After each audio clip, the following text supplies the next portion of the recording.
Alrighty then.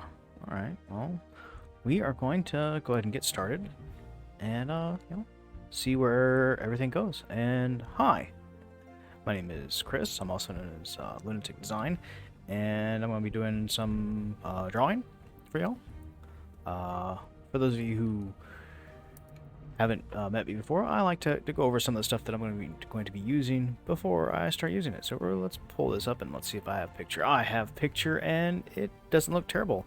So I'm going to be doing something a little different than I usually do. I'm going to be using some different pens because I have a box of pens. I have a whole box full of pens. You can see the reflection of my nice ring light that I barely ever use because I have pens that I really like that I use all the time. And I just want to get into doing some other things than what, get out of my comfort zone just a little bit because, that's just a good idea. So to get out of my comfort zone, I'm going to go back to like the sort of the pen combination that I used to use, which is an 8 and a 3. Or I think I want to do an 8 and a 2. I also have a couple graphic pens. Yeah, I'll use an 8 and a 3. So these are by Sakura. These are Pigma Micron 8. It would help if I pulled it up toward the camera. And this is a little thicker, and this is a little thinner.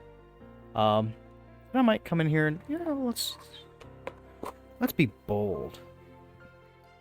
Let's be wild. Let's grab a 005. I haven't used a 005 in forever. I don't draw that small. So we're going to grab this sucker and play around with him a little bit. Alright? But let's go ahead and push y'all in a little closer. Too close.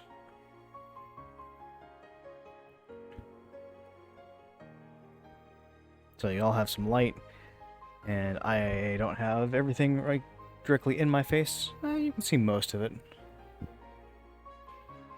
Checking the corners. What I have is I have a dungeon map here. And one of the first things I want to do with my dungeon map is I want to kind of declare what size it is. And as for me, it's a dungeon map, so I'll come down here and just very simply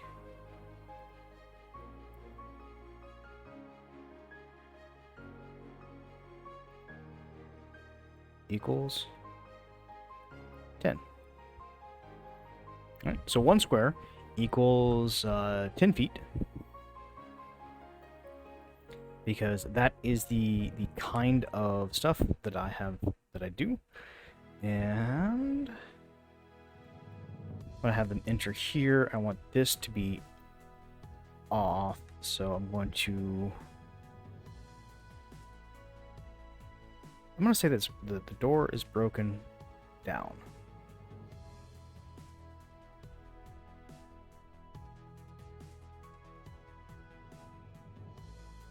So put one kind of there. Oop.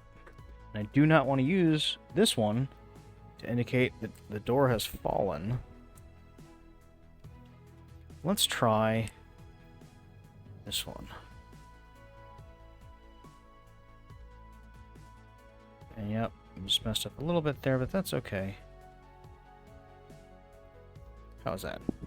I think the 005 is going to be just fine for that.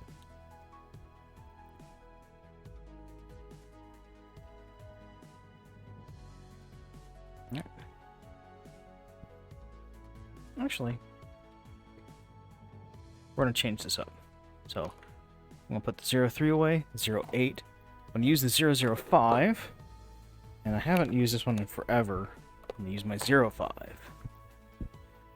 So, I'm going to try with these two pens to make a map.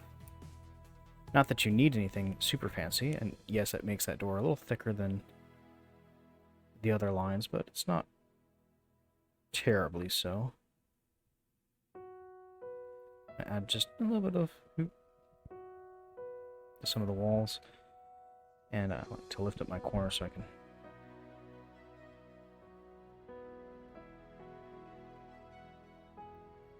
come in.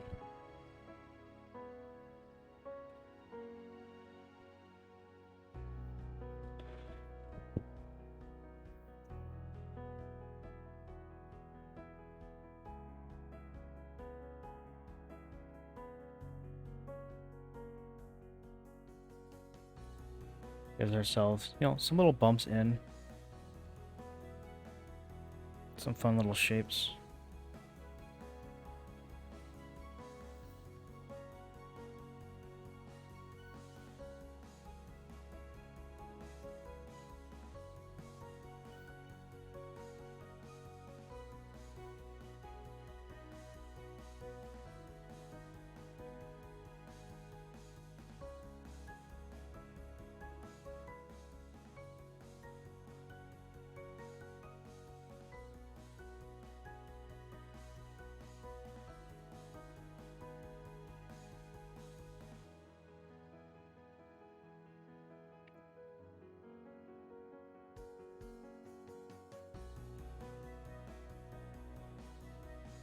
And believe it or not, this dungeon has a theme. I was watching Propshire's video just a little bit ago, and he was talking about bending light for a puzzle. I'm like, oh, that's a really cool idea. I should totally do a dungeon entirely based off of that idea. Or, well, I was thinking, can I do one more specifically? And this is the response that I managed to get while I was watching the stream and hanging out.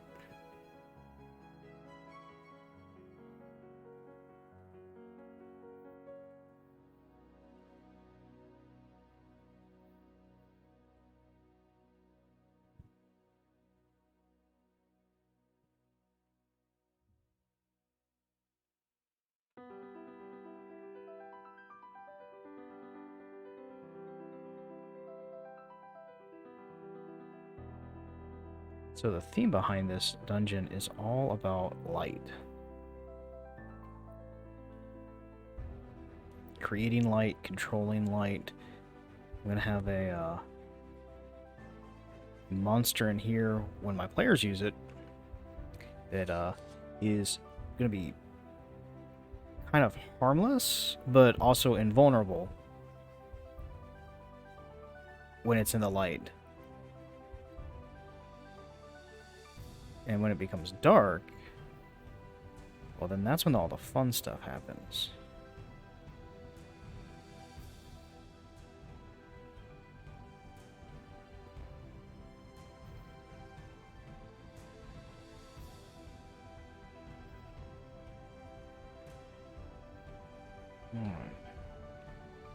And I will do that part of that later, and I don't want this to be centered.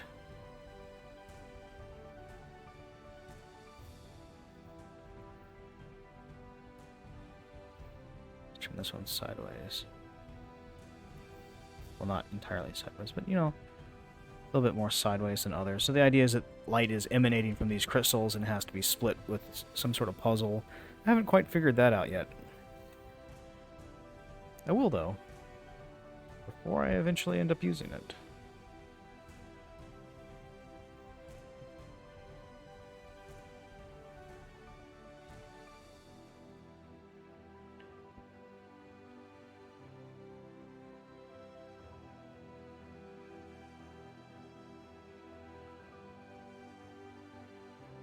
So when I do dungeons, I like to lay out.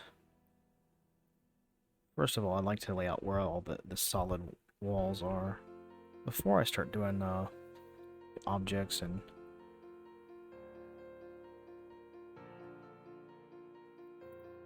stuff like that.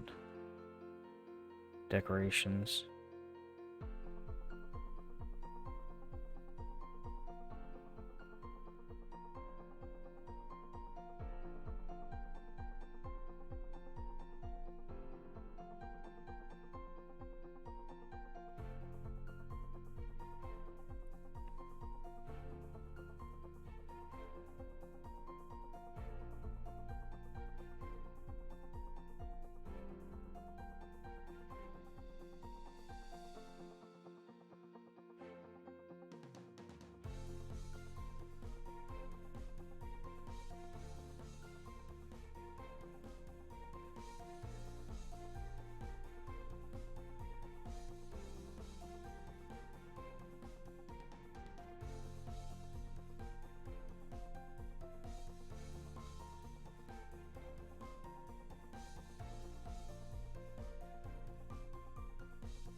And that would be my cat Puddin'. I don't know if you can hear her in the background. Not certain what she wants. She has food. She has water. She's nowhere near me, so she can't be looking for attention. And I liked knocking that corner off so much, I'm gonna do it again.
Alright, well, I'm gonna go see what my cat wants.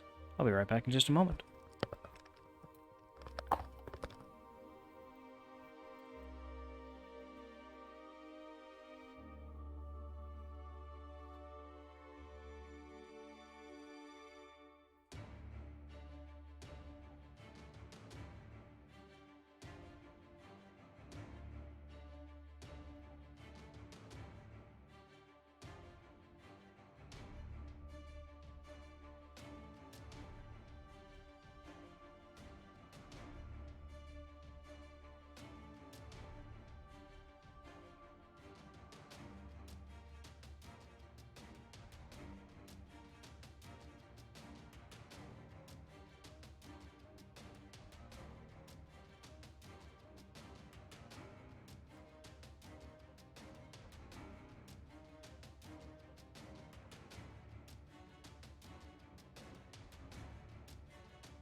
Florida with fans.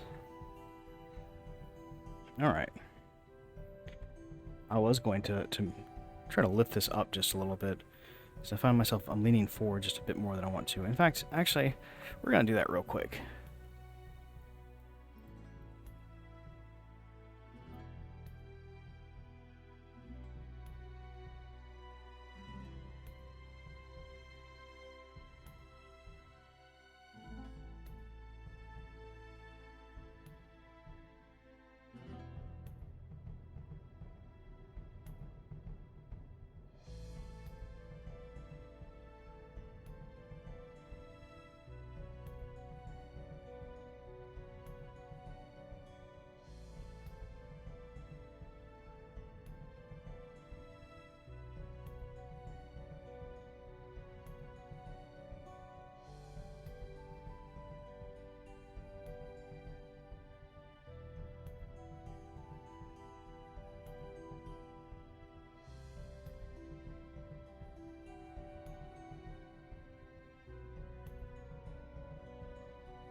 And I know there's no difference from y'all's perspective, but that actually makes a difference, I think. We'll see. I might go down with it in the future. This is way higher than I usually draw. But, you know, if it makes things easier, safer, or better on my body, then, yeah, I'm going to go with that. So.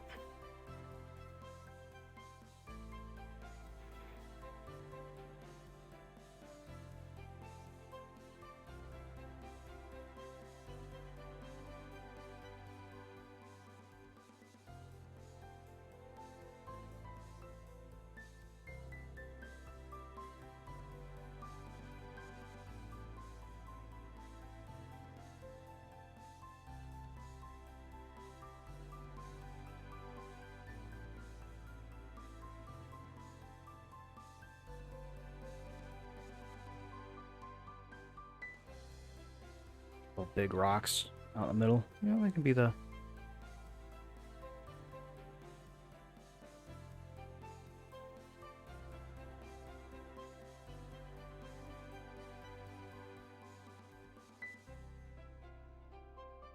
Oh. Wobble around here and there. There we go.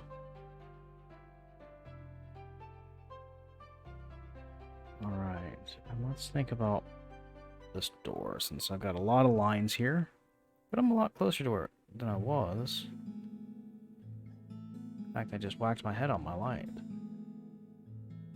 It's alright. We have a door here, in the middle of this hallway. Just gonna bring up kind of an important thought, at least for me. And let's talk about scale. So, the idea of absolute and relative when it comes to, you know, stuff like dungeons and things like that.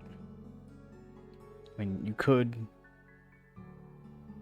come in and say, you know, 10 foot is 10 foot. In which case, you know, that the walls are 10 foot thick, and maybe they are. Maybe that's actually a really important characteristic of this dungeon.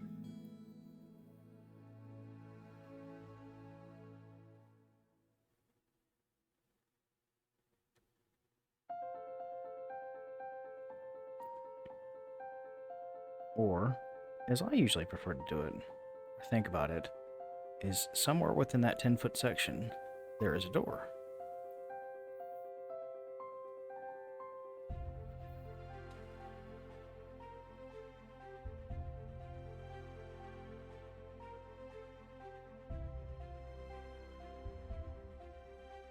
And as you can see, I was trying to figure out where I wanted to put my name on this, because sometimes I need a plan for that, because I do forget.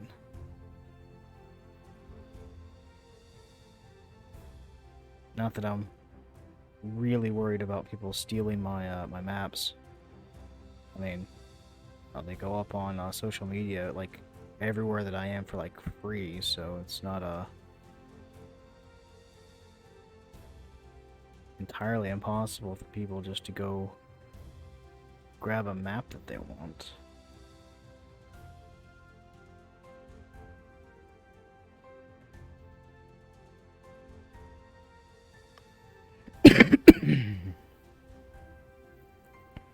Pardon me.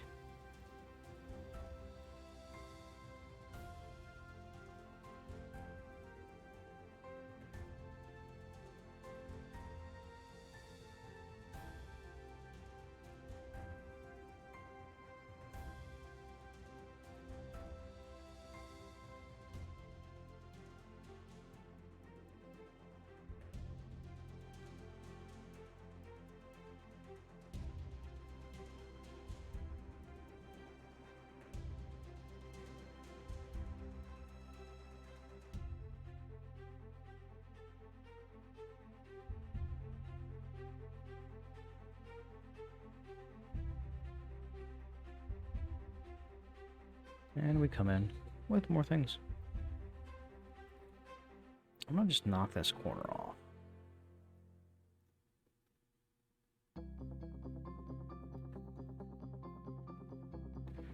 And, well, this is a detail. It's more of like a background detail. Little statue, dude.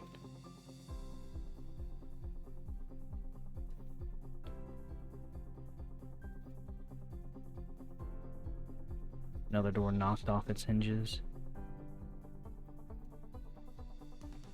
And the idea that I have for this is that these doors cannot be opened normally. You have to have a key, which no longer exists because the culture that built this thing doesn't exist anymore. They've all pretty much died out. You know, some awful plague. Or if it's specifically the fantasy game that I'm running next, it's, you know, specifically they have all died off to dragons.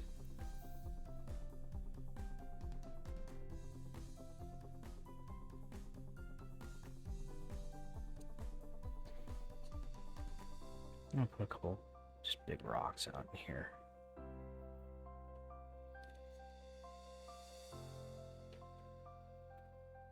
And so the culture that made this place no longer exists. So the keys that open these doors, these double doors down here, don't exist. So players literally are kind of forced into this kind of section until they figure out, you know, the puzzle here. And once they figure out the puzzle, whichever side they figure out, that opens up and they can continue on through. But it could be a puzzle. Another idea I had is that maybe they just need to fix it. Maybe repairing this is the puzzle. Maybe the puzzle was the friends we made along the way.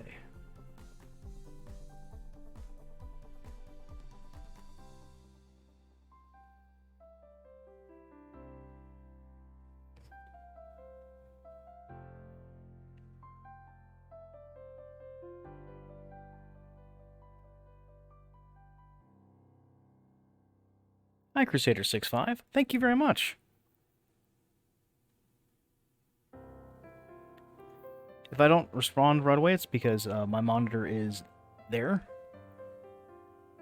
And, yeah. Ooh. With this up, can I come... Maybe... I might be able to work it out so that I can actually see the monitor a little easier from here. Eventually. I don't want to mess around with it too much.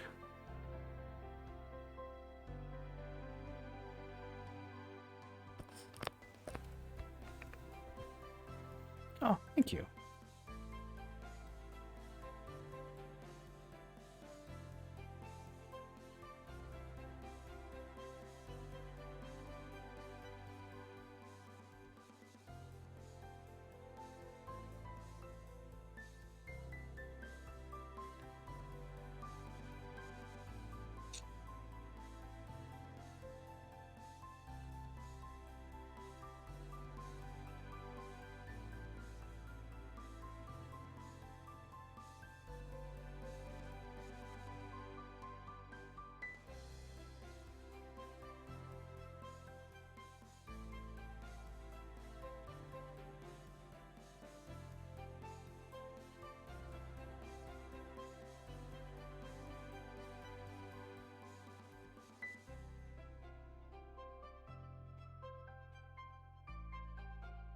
Yes, I do. I actually started, coincidentally, I started doing maps, doing game maps for my Star Wars campaign, because there weren't any. I couldn't find them anywhere online.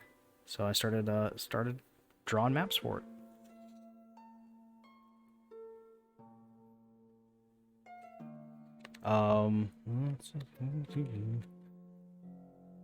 It would help if I was doing that on the right chat window. But I have a DriveThru RPG store, and all of my maps go up there for pay what you want. So go grab some maps.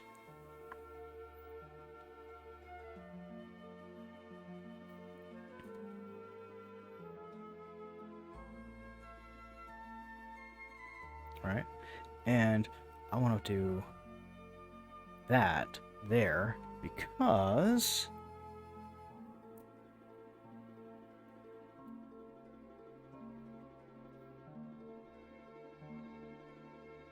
I'm here for the thin one.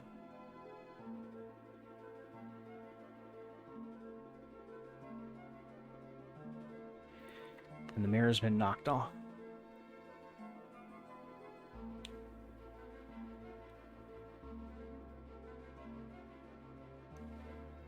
And I will mute that real quick.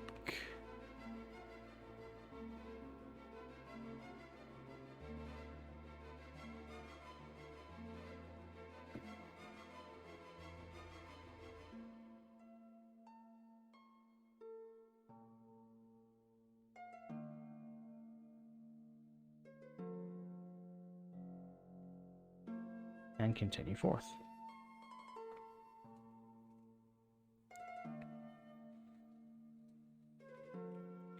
But yes, I draw a lot of sci-fi maps. They're some of my favorites. And broke that one. Let's break this one. So I want to come down here and I want to do this because it's on my head, it's in my mind, and if I don't do it, I'll just keep drawing in the background. So I want to do like a post here.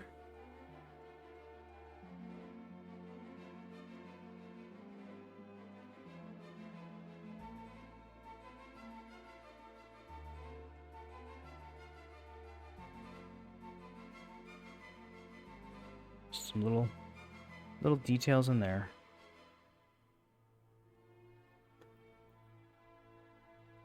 And I want to draw another one. I like to do things in threes and fours, you know, more than ones. I'm gonna knock this one over. So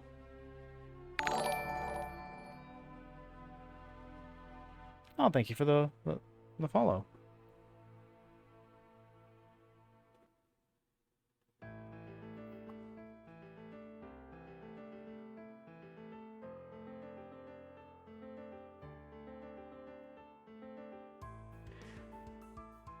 I've got a bit.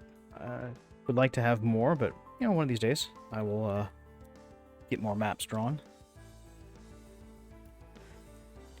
You just constantly keep adding to them over time. Okay, I think 3 of those is broken. You know what? For funsies.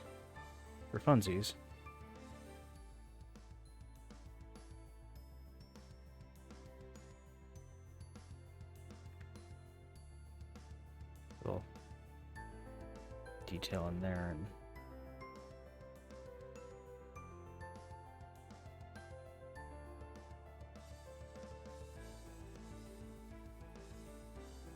for funsies, one of the mirrors are going to be completely missing.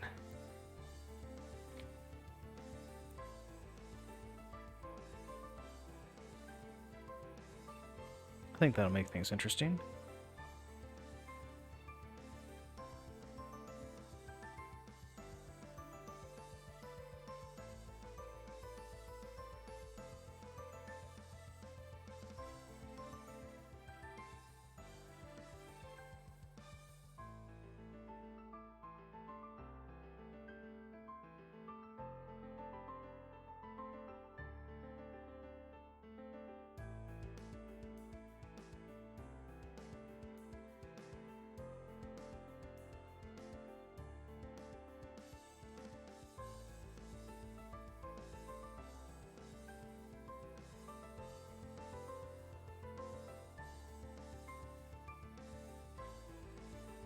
So you're running a Star Wars game?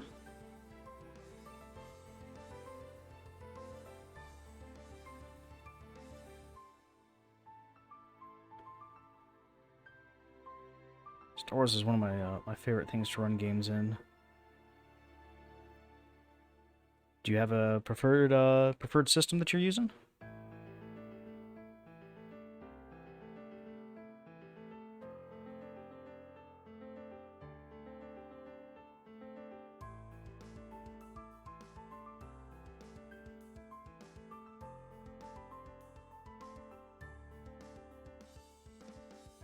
Ah,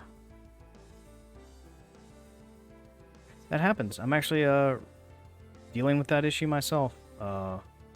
People that I'm gaming with now are friends that I went to college with, actually.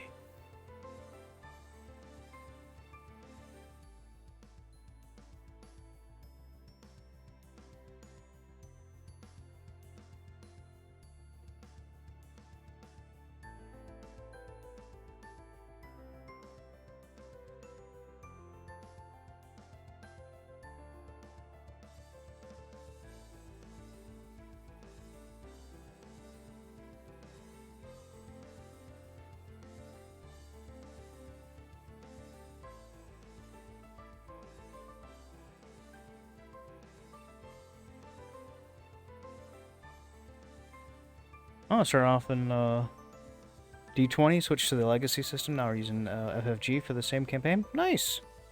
Very nice.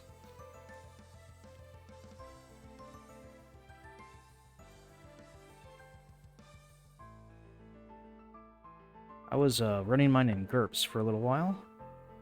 As a way of introducing some of my friends to the system.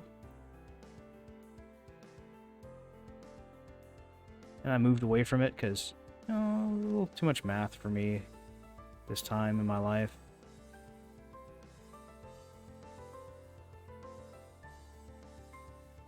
I still love GURPS as a system. It's a really awesome, robust way of running the games. And then I recently switched over to Savage Worlds.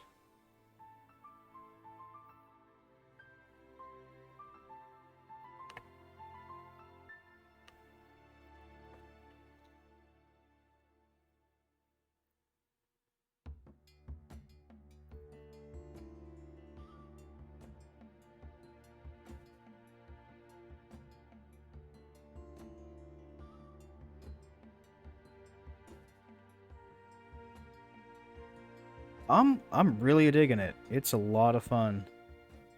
Just mechanically, it's just a really really nice system in my opinion. Like everything else, it has its flaws, but the kind of gameplay that it does well is the kind of gameplay that I particularly want to do.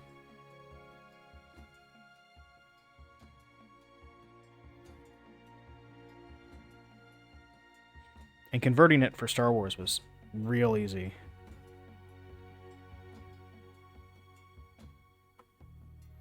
I'm currently doing a Savage Pathfinder game.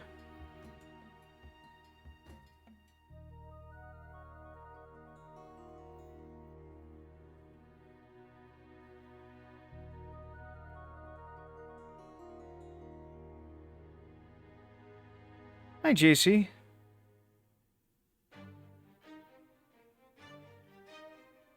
How you doing?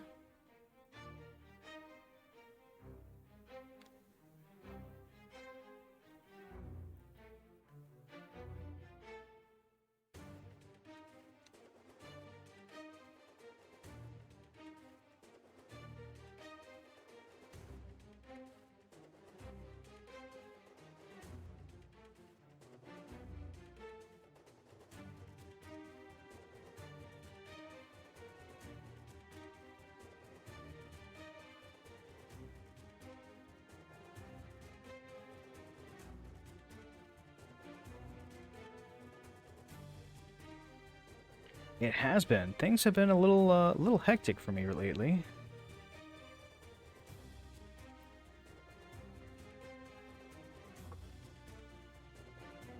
But that is starting to settle down a little bit until it becomes incredibly hectic again. Is this bright enough for everybody?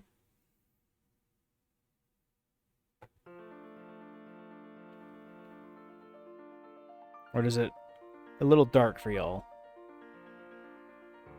Okay. I have a new light that I'm using.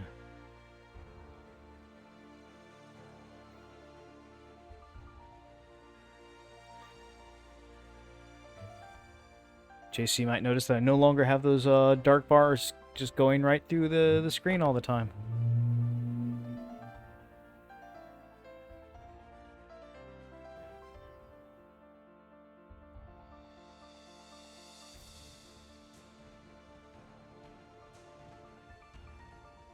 There's a secret passage over there. And something that I haven't done that I want to, is we are gonna switch back over to the vine pen.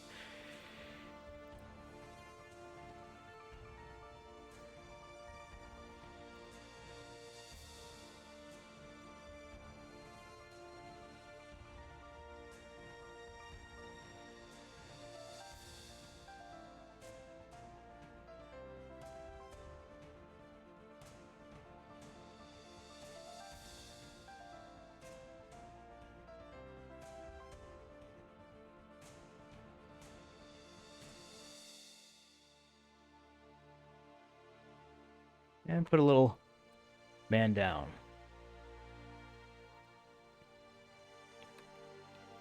Yeah, I was using a desk lamp, just a cheapy, picked it up at a box store desk lamp. Definitely not made for shooting with. It's okay. And I kind of want a bunch of rubble back up in here.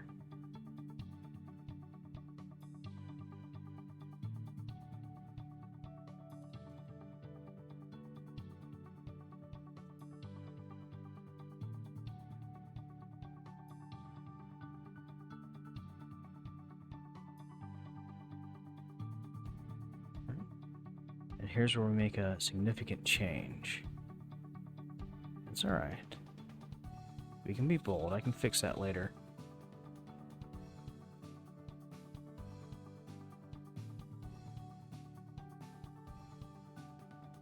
Never hide something essential behind a skill check.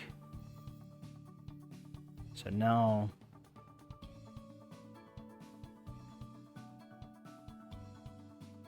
getting too much with the thick pen.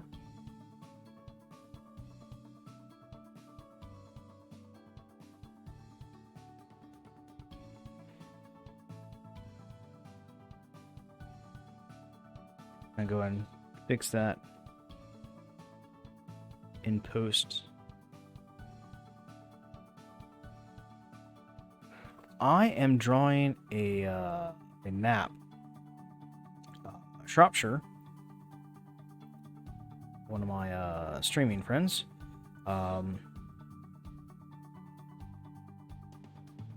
was creating a puzzle based on talking about or thinking about making a puzzle based on bending or moving light, manipulation of light. And of course, my brain says, you know, I could make an entire dungeon out of that.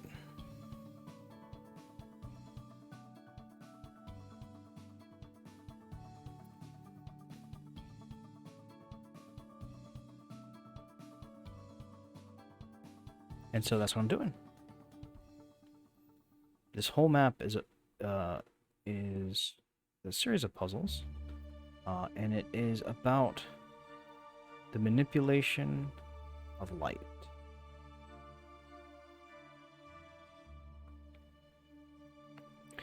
So one of my plans is I want to have a sort of a creature in here that is cute, yet completely invulnerable when it's in light. And absolutely horrifying, and only kind of invulnerable in the dark.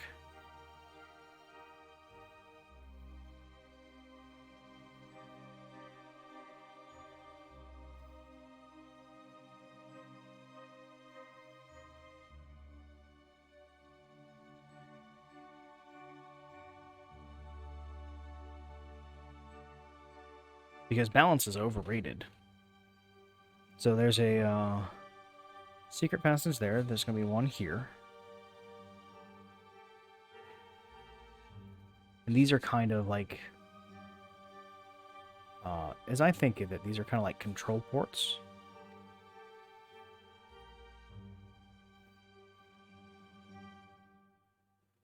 For starting up this sort of magical, mechanical machine.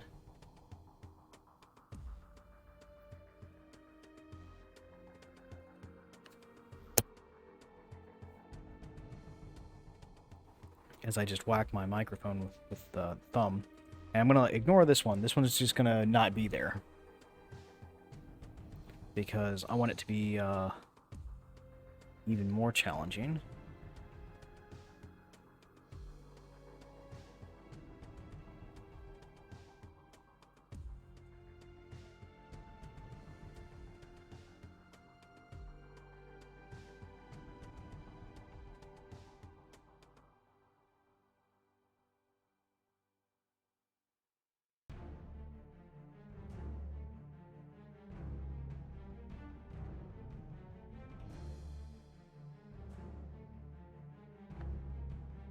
Hey, as one of those one brain cell people, you can get a lot of mileage out of just one.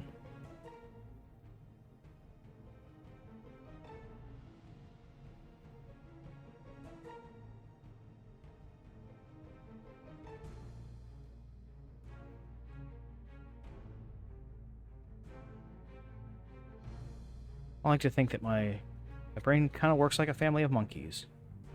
Every now and then, they will wander from tree to tree, holding on to each other's tails in an organized fashion.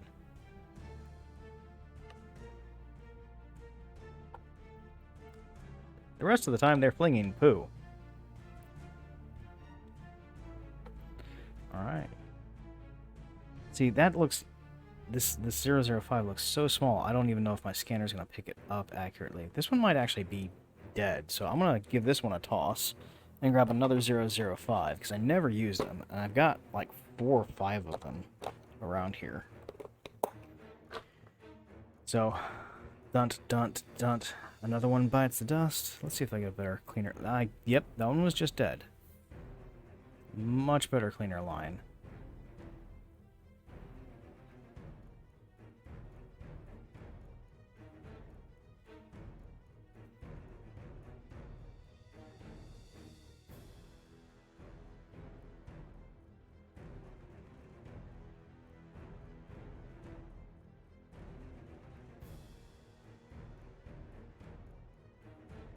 And that, happens to these thinner pins because the tips of them are, the thin ones are, honestly, I think they're just more fragile.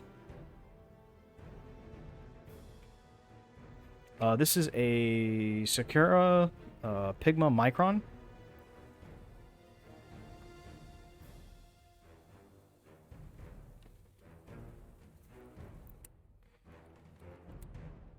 I usually use a Tombow brush pen because I just love brush pens. I love my brush pens so much. And you know what? I'm gonna have this thing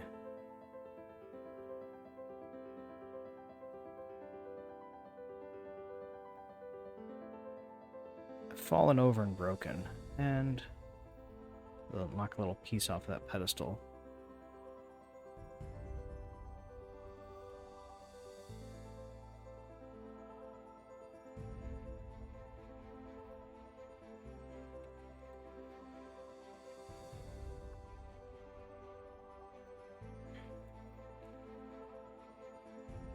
Thank you for the question.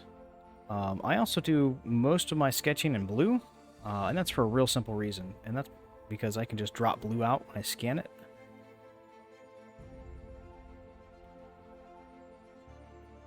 So I don't have to worry about erasing lines and stuff like that.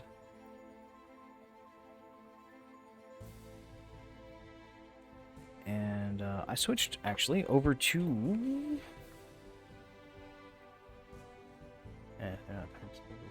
Yep, they are fancy.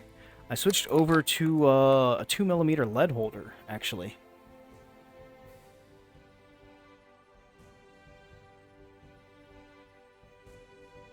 So, much fewer broken leads than I usually have.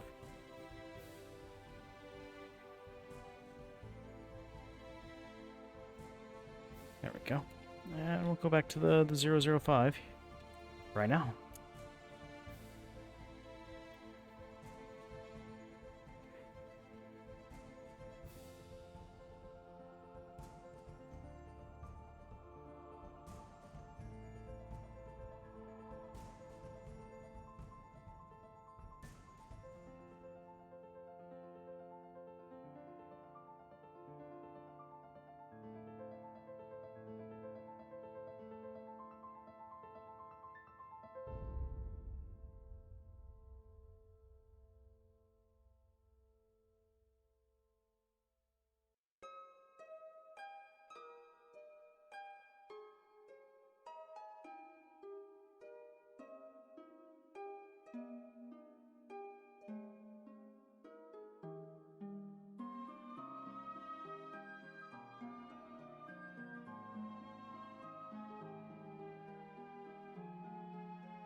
we go.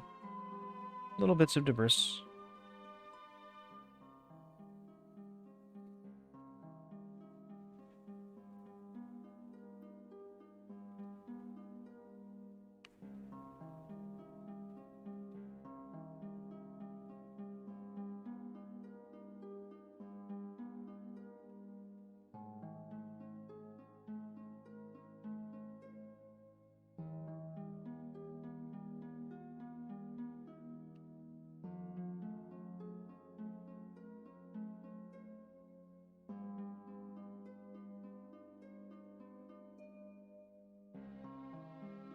Can never have too much debris. Well, no, I stand by that.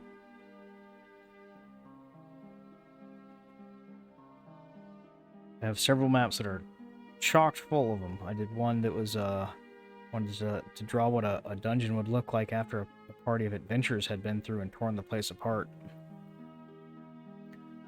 And there's debris all over the place in that one.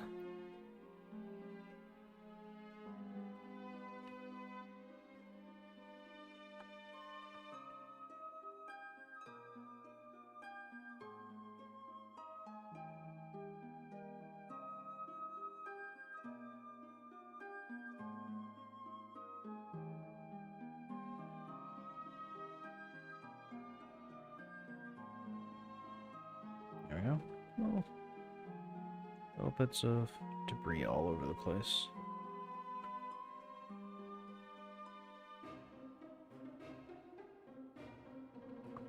Cleaning crew hasn't been in there in a little while.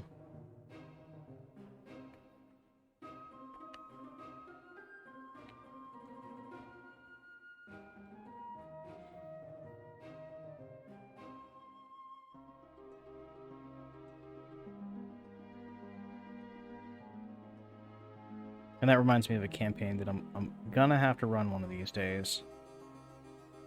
And that is the cleaning crew that goes behind adventurers. They clean up the mess.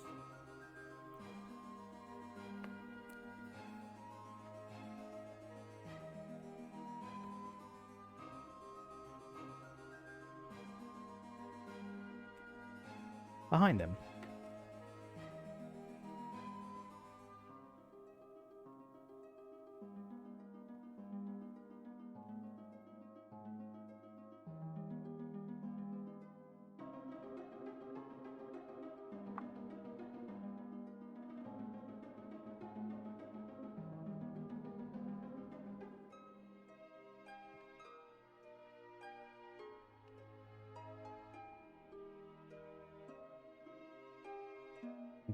Put that down just a little bit, because I keep whacking my face on that light.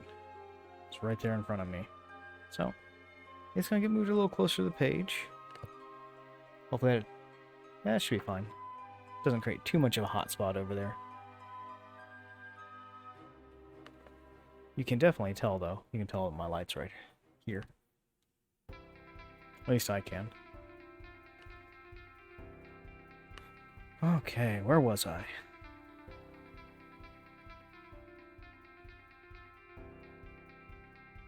Australia.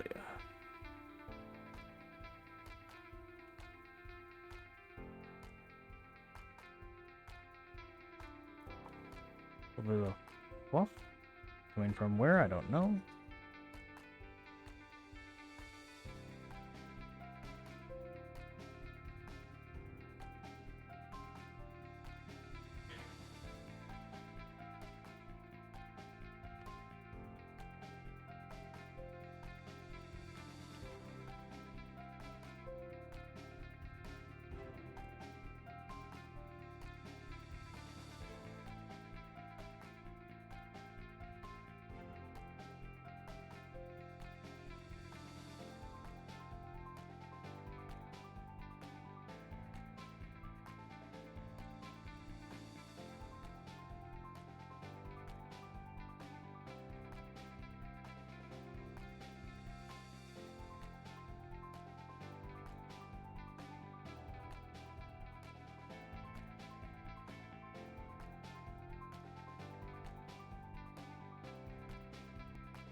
Alright.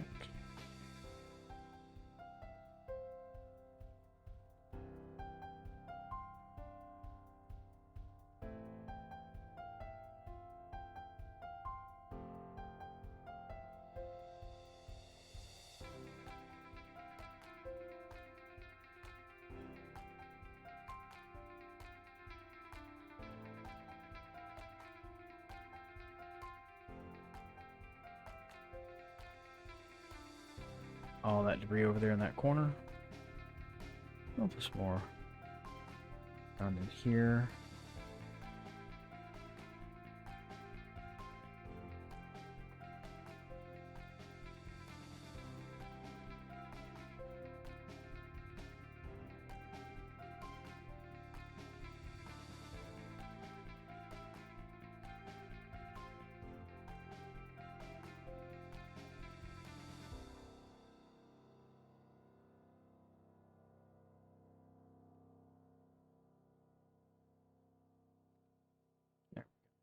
Just some more debris.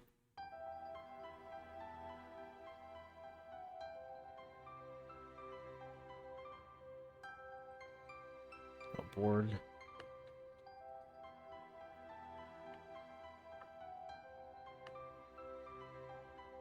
Oh, thank you very much for joining us.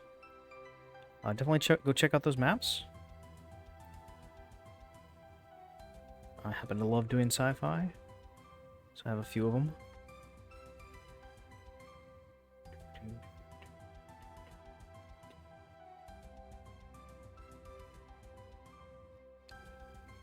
Lost my train of thought a little bit, and kind of lost where I am in the process. We'll find it. We'll find our way.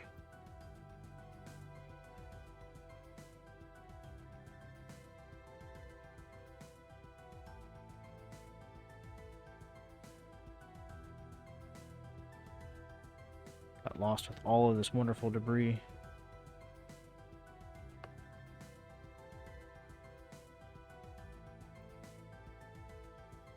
And now when I color these maps, I color them a little differently than I do normal maps. I don't want to get into like some serious detail with them.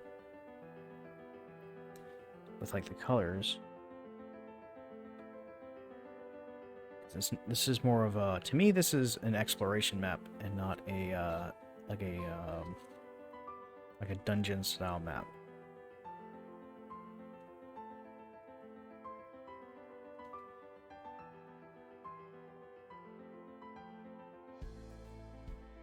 It's more of a like a dungeon style map and not a battle map. Do your maps eventually become digitized, or are they purely for art showcasing purposes? They all get digitized actually. Link.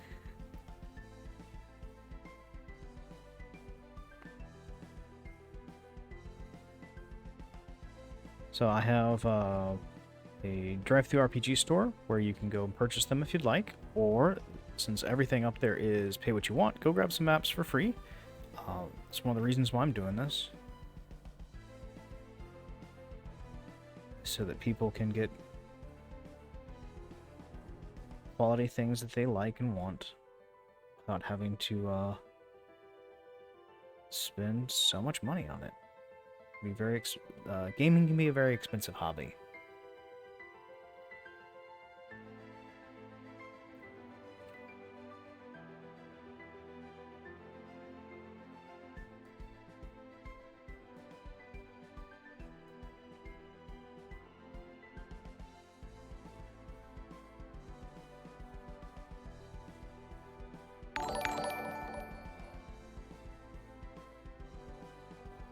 Oh, thank you for the following, Buffy. You're very talented, incredible line work. I am in awe. Oh, thank you very much. I'm just a nerd with nice pens.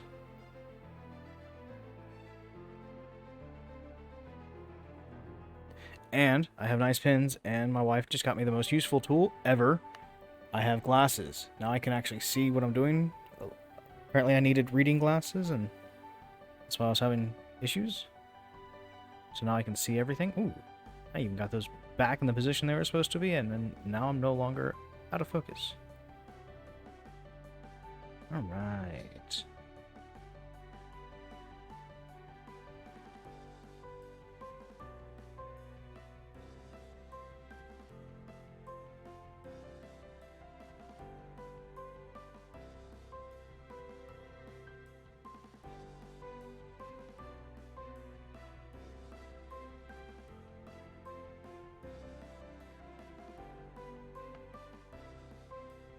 Oh, indeed. Indeed. The glasses help so much.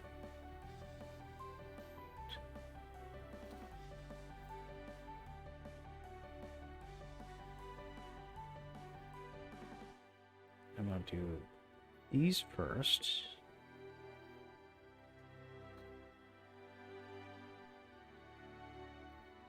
Then these second.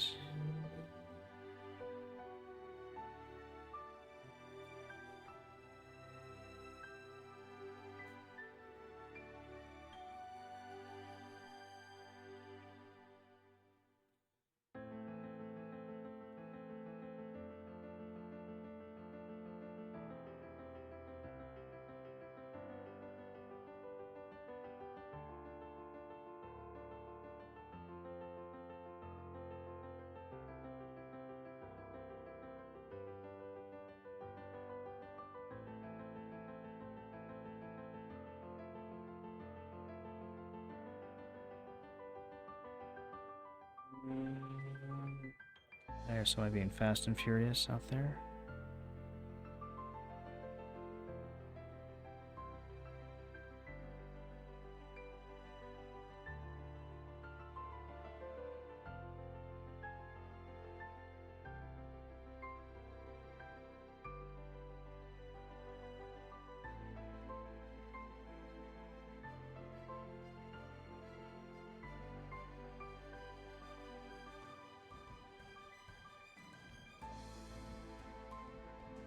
And there we go. Some little bit of details done in there. And let's see if there's anything else I'm really forgetting.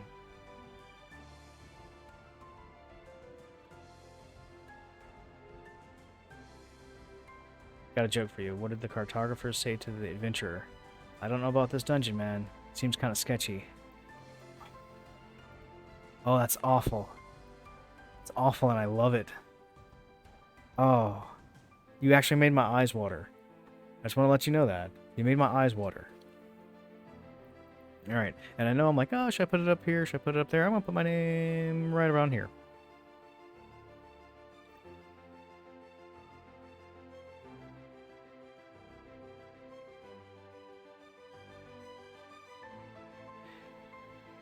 And I put up there 2020 and 2022.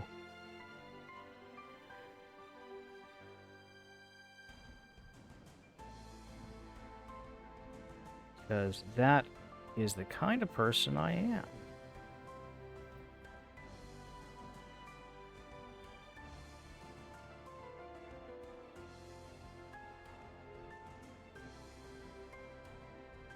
There we go.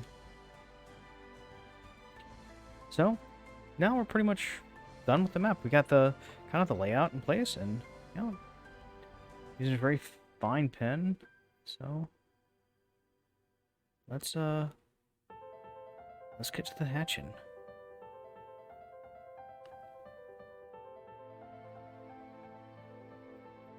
Let's see, where's that gonna come right there?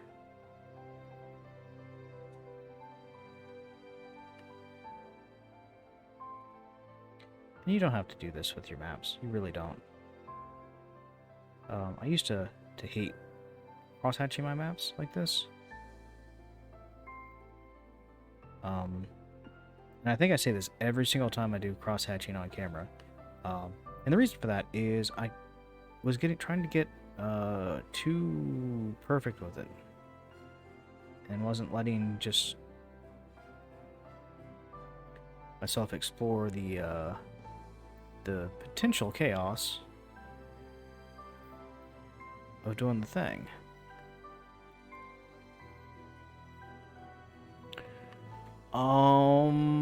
I can't give you an exact number, but I can give you a rough number since I started doing them.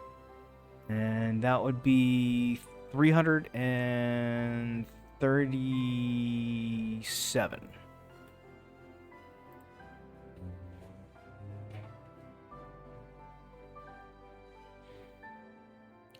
And I don't think that's not really lifetime. That's pretty much since I started scanning them.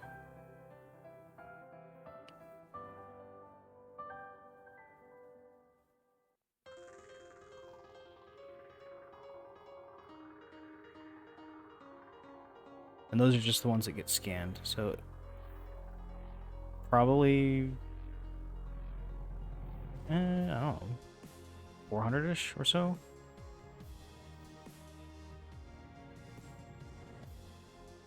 So this will be file 338 once it gets scanned into my computer.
Now that's actually pretty easy to figure.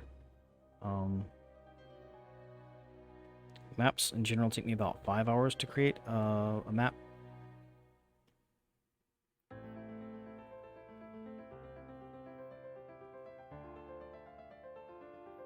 It's about 5 hours per page.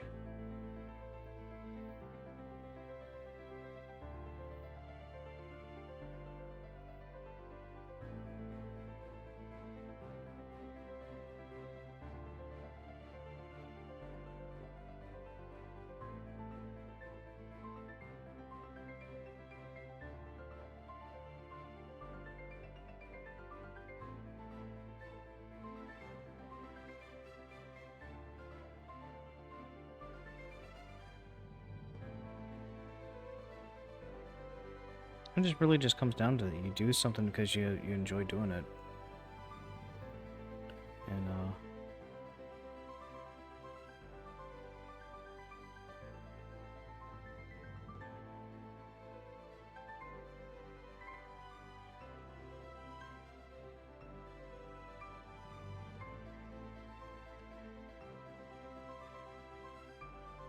have you ever seen one of your maps used on somebody else's stream? Anyone of note, perhaps? Shropshire uses my maps periodically.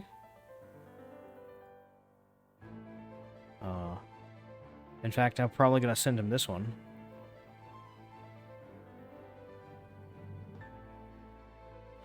As far as like live plays, not really.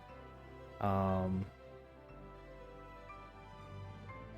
are a couple live plays that I really enjoy and I follow along. I come with a little bit of a curse. Frequently when I'm watching a live play, that's when the total party kills start happening. I stopped keeping track of them, but I had I think I was up to like 50 or 60 total party wipes.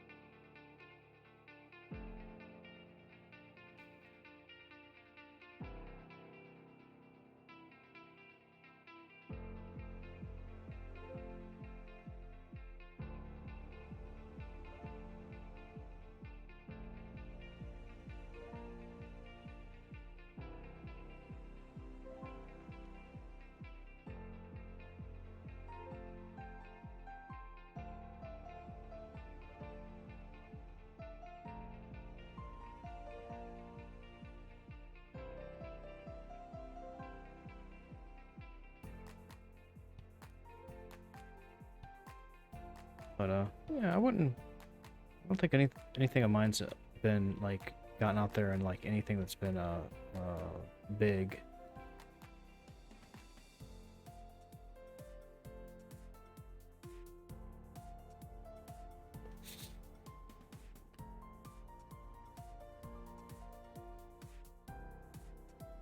I've never done this before with one of my maps.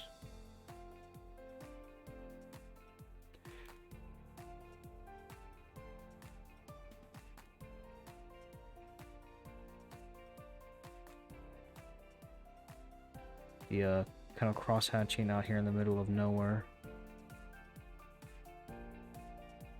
We'll see if I like it or if I hate it. Who knows? It's kind of hard to see in here with all the blue.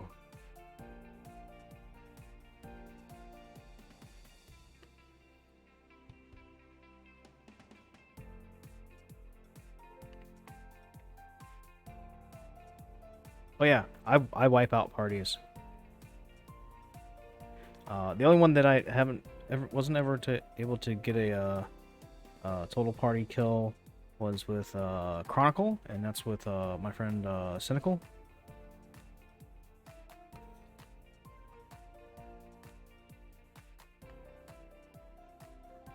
Actually, I've got a command for this, I think. As long as I am on the right thingy. There we go.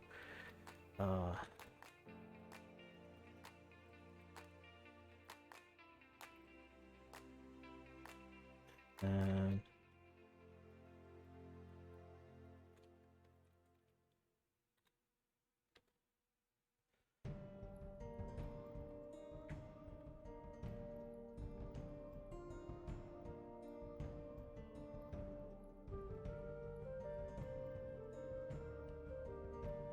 Cynical and them are playing Monster of the Week, powered by the Apocalypse.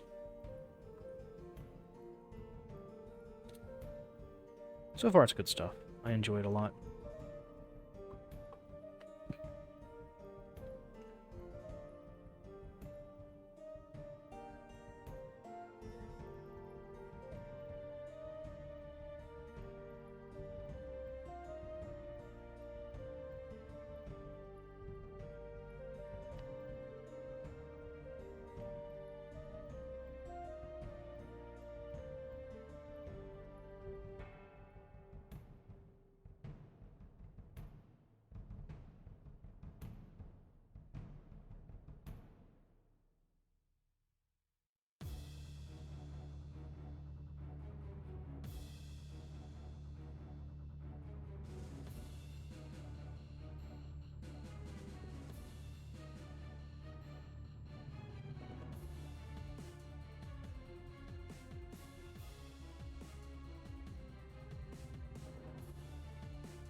Little stuff here and there. Think about angles and whatnot.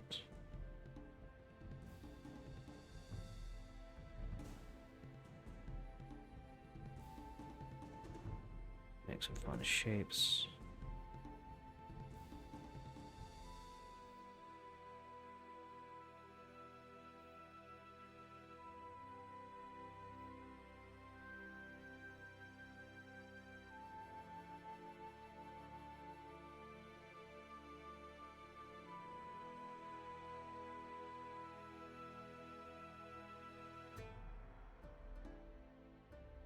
Just keep going.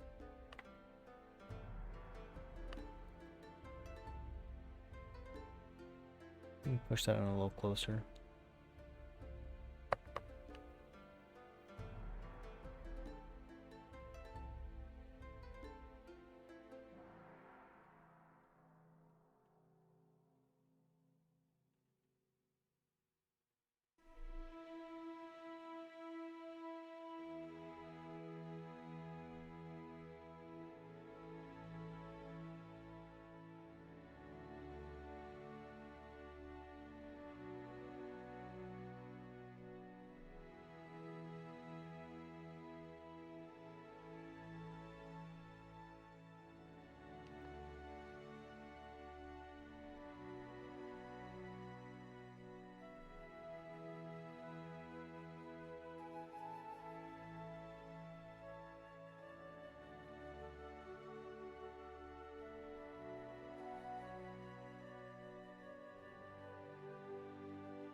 Yeah, actually that's a pretty cool idea. I draw fewer dungeons than you might think, though. I do more battle maps. I like to think of them as encounter maps.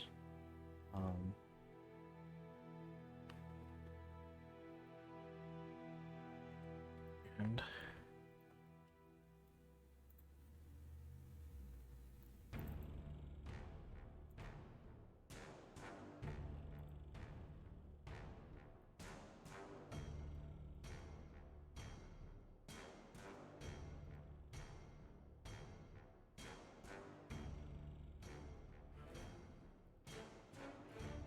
so something, more like that is usually what I do.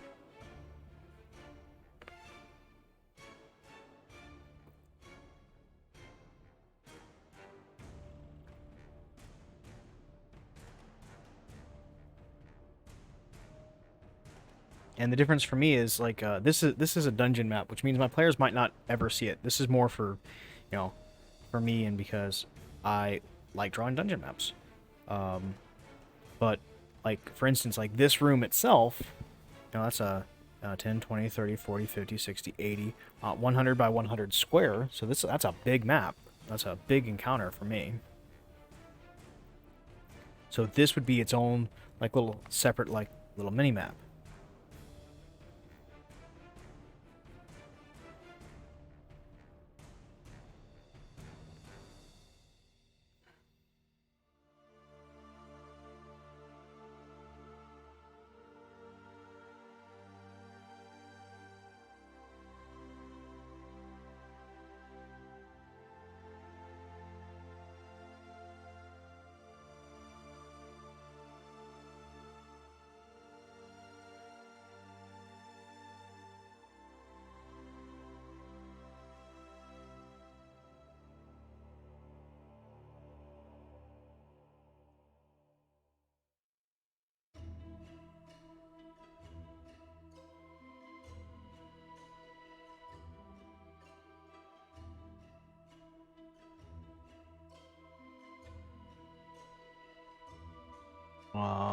It's another good channel.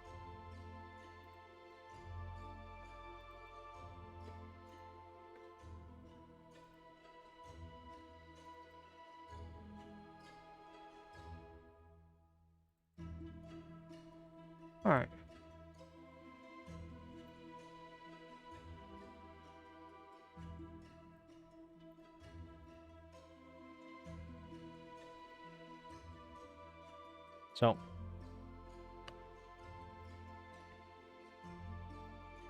you have that's I'm gesturing with my mouse and you can't see any of that, but you have on the left side of that you have a doorway in. You've got stairs and various objects and pieces of cover and things like that. So you have that for the players to interact with. And usually when I'm planning a dungeon, I come up with like 4 or 5 of those that either I have or I can draw. And that'll get me through, usually get me through an entire session. Unless my players blow a hole in the floor in the bottom of my encounter, and then, it becomes, chaos ensues. My players are the embodiment of, and then it exploded.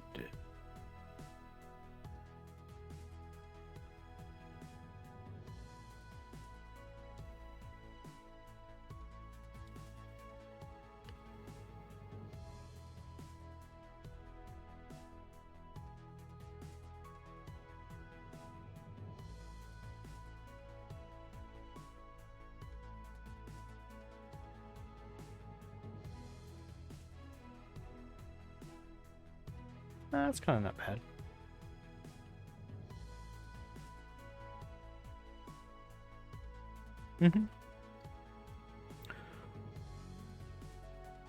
And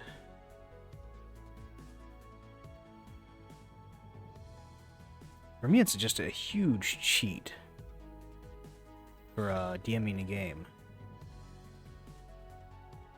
So I have this really, I think, I don't want to be too egotistical, but I have this really cool art piece that I did about this dungeon, and I'm looking at it, and I start thinking about the kinds of questions I would ask if I was a player in this situation. Now, why is that?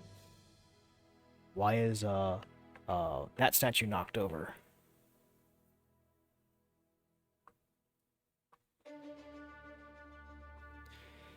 What happened in here? And so when I'm running the game, and I start, narrating the things that they see, looking at this gives me a clear picture in my mind.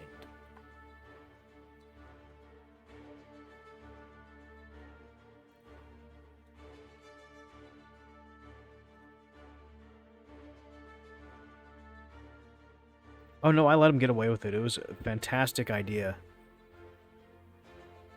They were in this sort of illusory maze.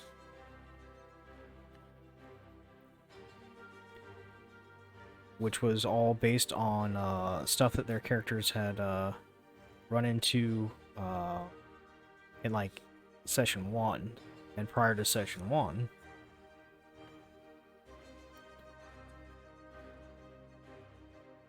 So they were kind of back at the starting town during the festival, which kicked everything off for the campaign. And they were reliving some of it and spending some time with NPCs that have long since perished. But they couldn't figure out how to get through it. They were getting stuck. So Joe, one of my players, decides that he's had enough of this. And he sets up an explosive charge and just blows up the bottom section of the dungeon. Which I'm like, you know what? That's actually a really cool solution for how to get through my maze. So we're gonna lean into it. And I had them drop in on the sort of the final big bad encounter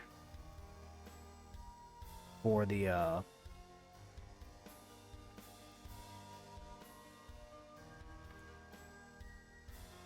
area. And they almost got the drop on them until somebody critically failed Their stealth roll.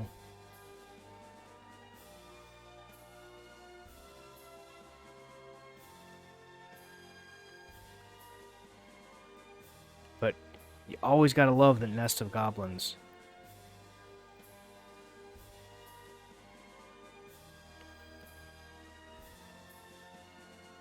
Although I do have to say that kobolds have a special warm place in the cockles of my heart.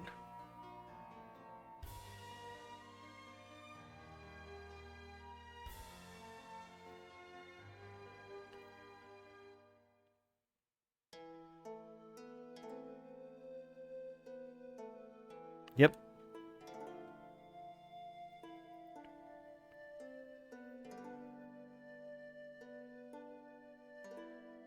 I thought it was a really cool idea on how to get through a challenge that they were getting stuck on.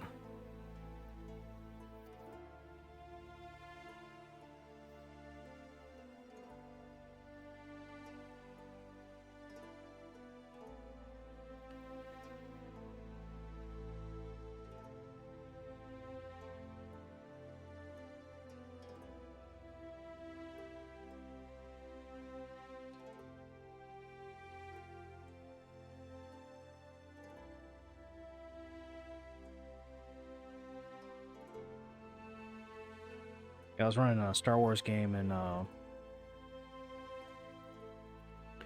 they with some very difficult rolls managed to pull the building down on my sort of like end of chapter semi-campaign finishing boss. And they were convinced that he survived. I'm like, no, you dropped a building on him. That's usually pretty fatal.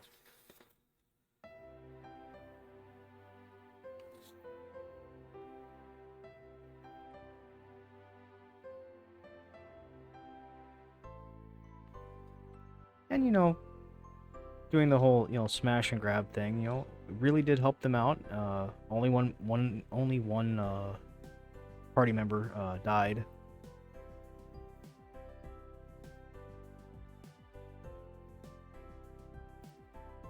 Although it was kind of touch and go there for like almost everybody.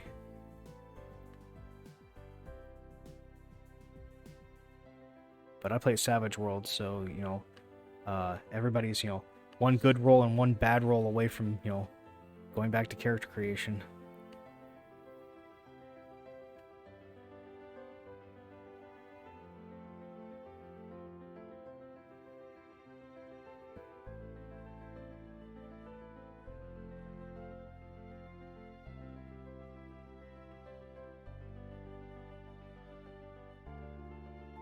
Mm-hmm.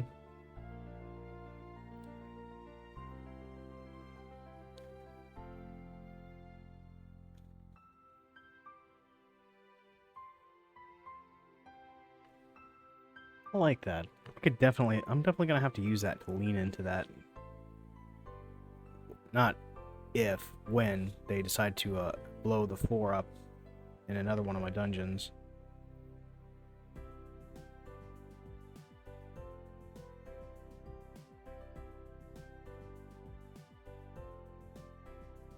It's kind of an inevitable thing.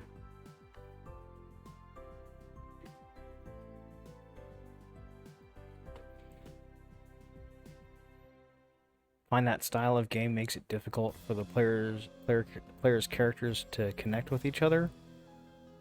I'm not certain what you mean. The rule of cool, or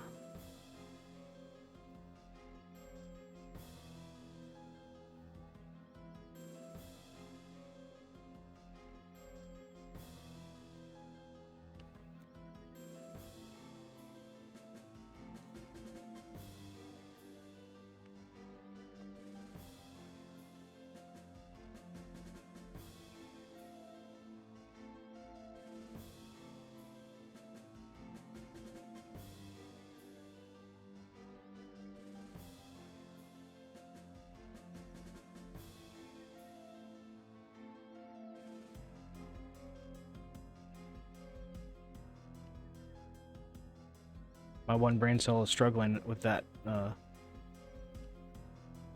question for some reason.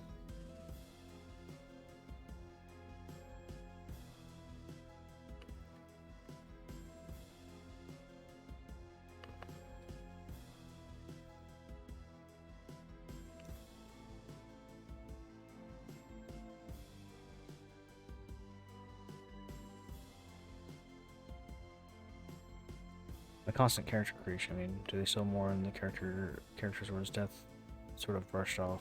Just want to understand what kind of game is being played. We're doing more of a, I would think of it as a narrative dungeon crawl in an old school style, since most of us are all first or second edition players.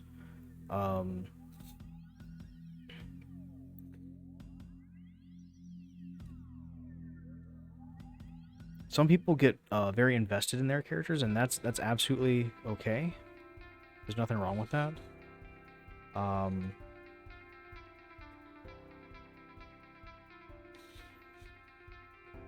I like games where death is a very real possibility for characters.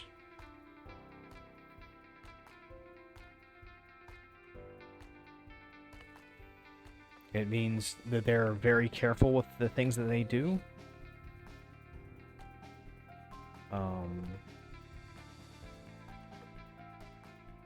And to me, it makes the things that their characters do while they are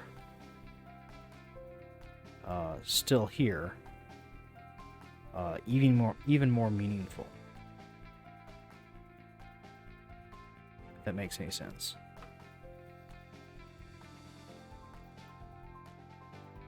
But Justin, the player whose character died, hasn't really had to make another character yet, because his body is currently being inhabited by the spirit of a gigantic evil weapon.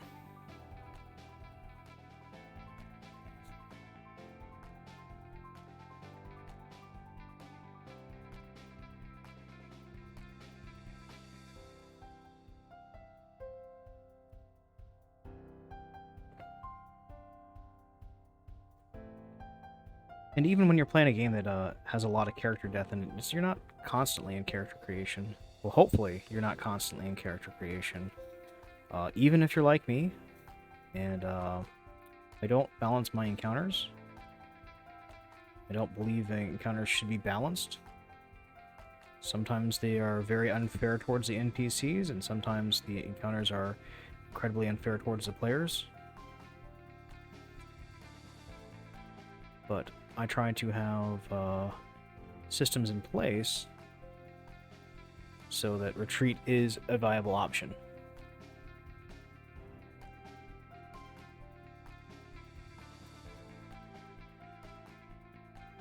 I appreciate all types of playing styles. I'm obviously more roleplay focused myself, but I just love learning why somebody might enjoy something I wouldn't particularly enjoy. Well, character death can lead to some significant roleplay moments. I mean, you're talking about people who have, at least for a lot of my campaigns, they have been friends for a significant amount of time, and they are engaged in a very, sometimes dangerous act of adventuring.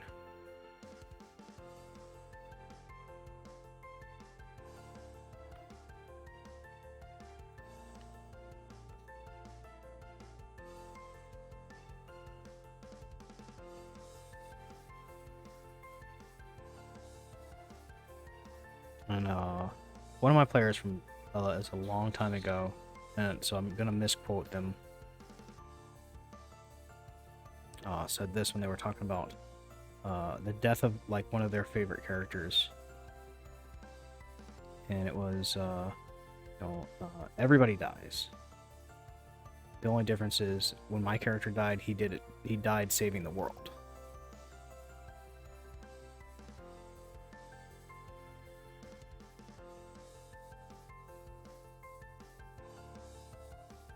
And I always thought that was kind of cool. Not that every character death is going to have that kind of significance.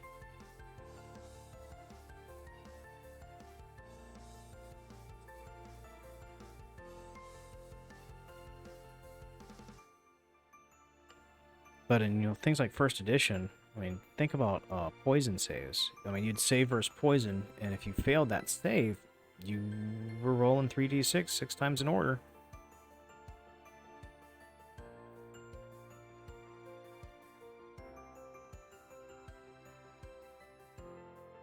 I mean, there were a couple charm person spells that they didn't have a duration because they were permanent. Anything.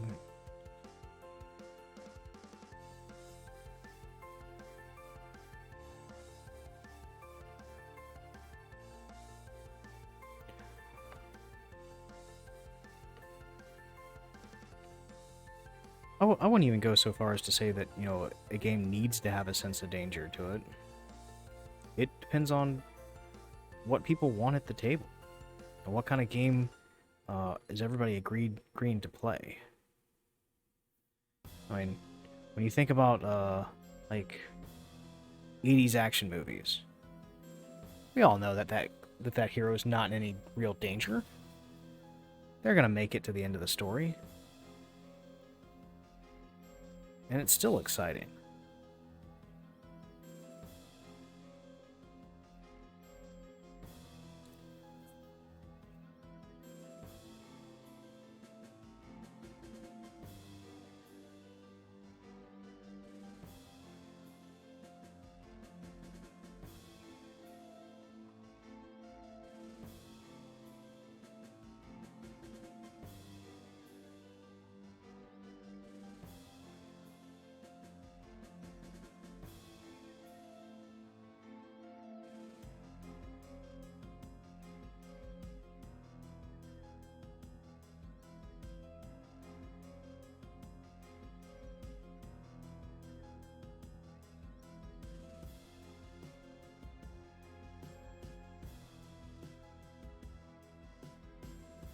And I think there's some of the pushback that you get against that kind of gaming where you run a greater risk of character death. I think some of that stems from like the old school D&D crowd like me, where a lot of it was very much player versus DM. And I think you still run into that sometimes.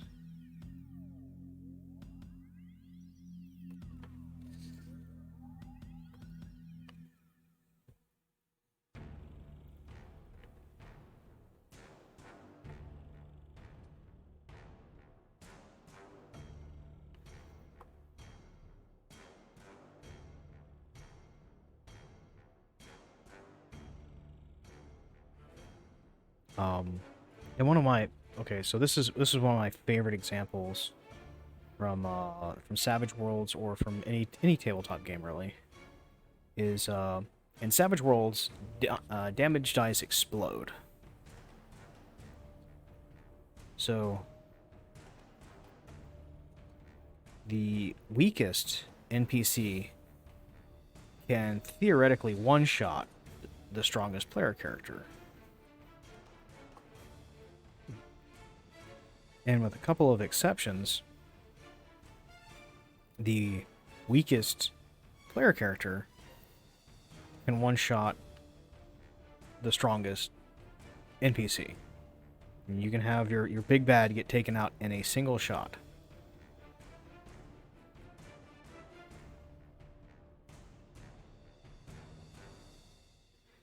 And I like to think of it as you've seen the movie Raiders of the Lost Ark, and they have this guy come out, and he's flipping this scimitar around all over the place. And Indy looks horrible. He's been getting beat up. And You expect them to have this like huge climactic battle, and he just pulls out his gun and he shoots him there in the street. That was unbelievably epic, in my opinion.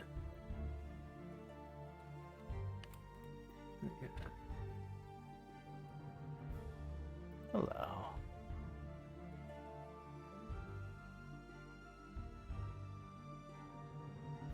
What do you think if I did a trope subversion to make it interesting? Like, if I took the Care Bears and made it dark as fuck, or Dark Souls but made it cute and cuddly?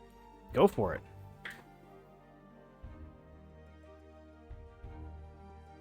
Just make sure you communicate it with your players first. That's where people run into issues. They do not communicate.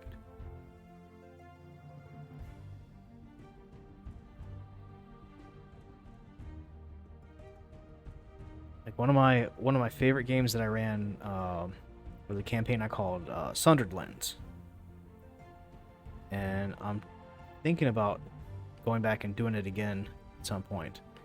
And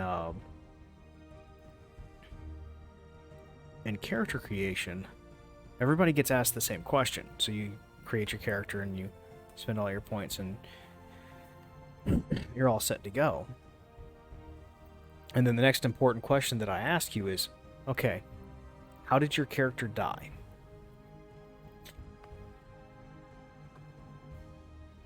Because the through line with that was that everybody's character is dead, but they don't know, they don't know it. And if I had done that without talking to my players about it first, I think it would have gone over worse. I think it would have gone over poorly.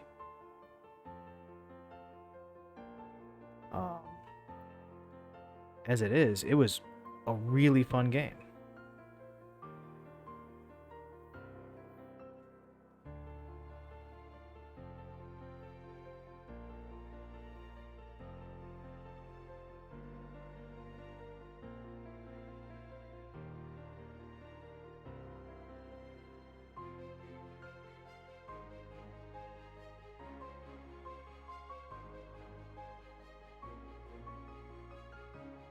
And I don't know if you've ever actually watched the Care Bears, but that Care Bear stare is creepy as fuck.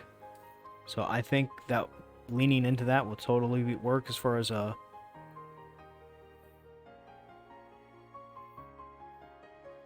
genre twist.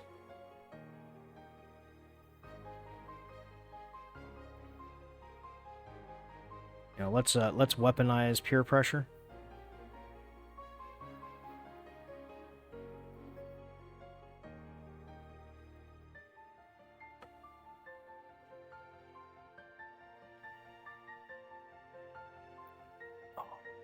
Okay.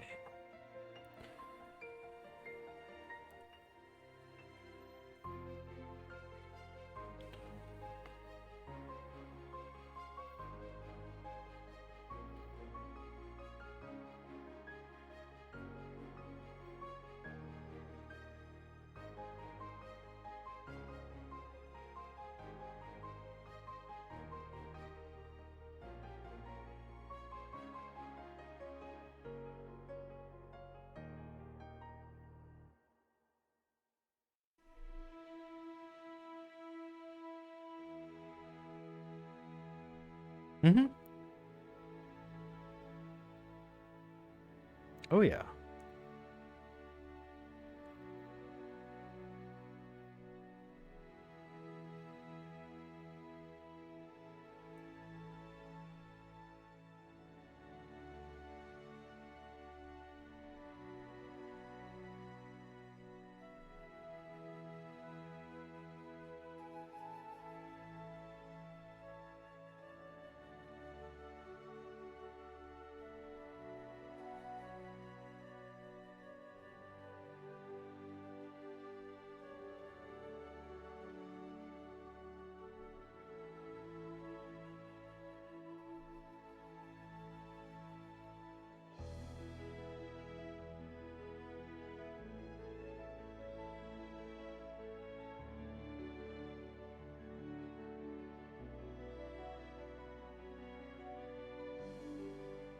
Here's something that you hear about, but you don't see people necessarily lean into. Have you ever done a player versus player game?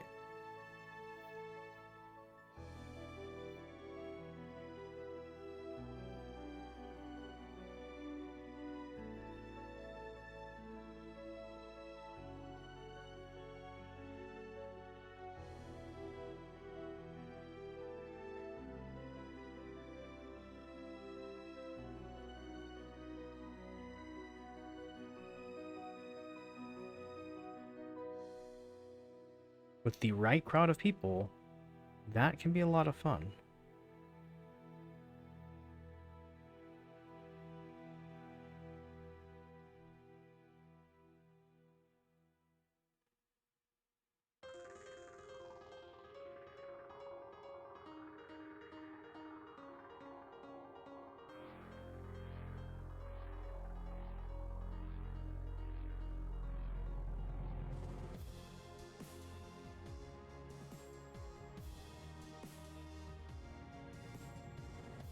It can be a lot of fun. I actually really want to try something like that, especially as a remote game where you're doing the game on like on Foundry or Roll20 or one of those programs, and do things like, you know, limited cones of vision. Would be more of a sort of a wargaming kind of thing than like a role playing.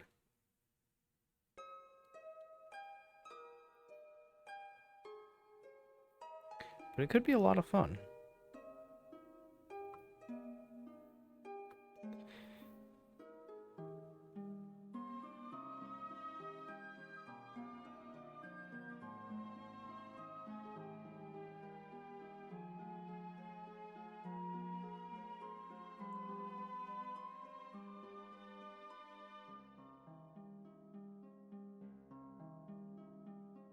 See, that can be fun as a one-off. I'm talking about like a dungeon where you have one group of the players who've entered here and another group of players that have entered here. They both have completely opposing objectives.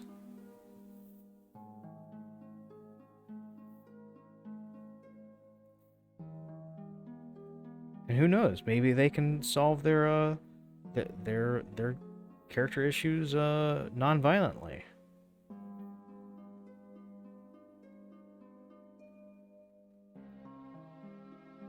Maybe they can't.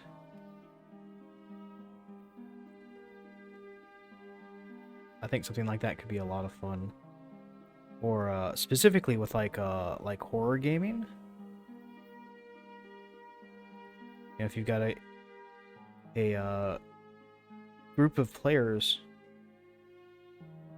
like being hunted by like some, you know, alien xenomorph kind of thing.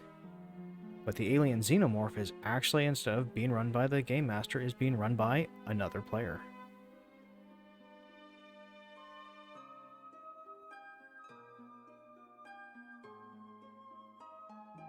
I mean, they don't know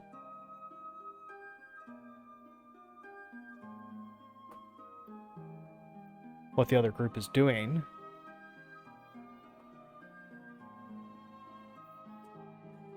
But instead of being hunted by a DM who, you know, let's face it, most of us, we don't actually want to kill off all of our players.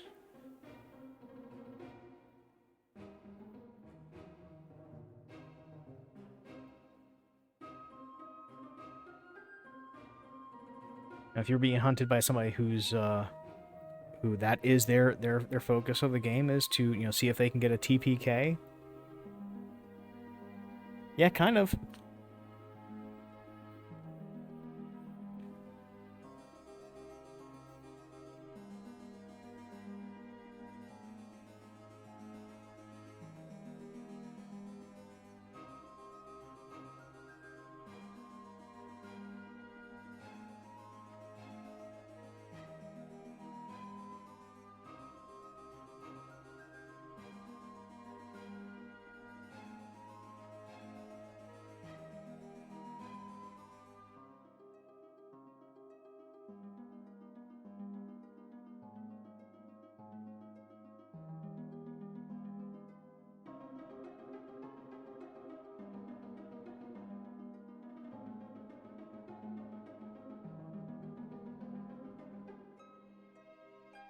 All right. And we're actually getting close to that 2 hour mark, so I want to start wrapping up once I finish this cross hatching.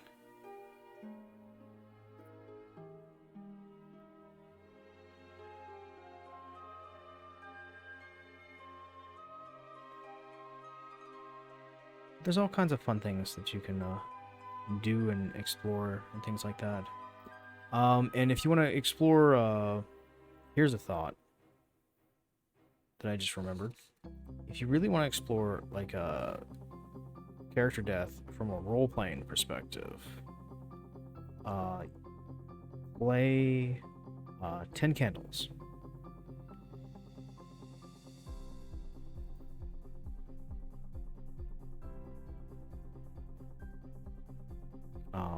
Because it is a game of tragic horror, and there is no surviving that game. There's no way to do it. When the session ends, everybody's dead.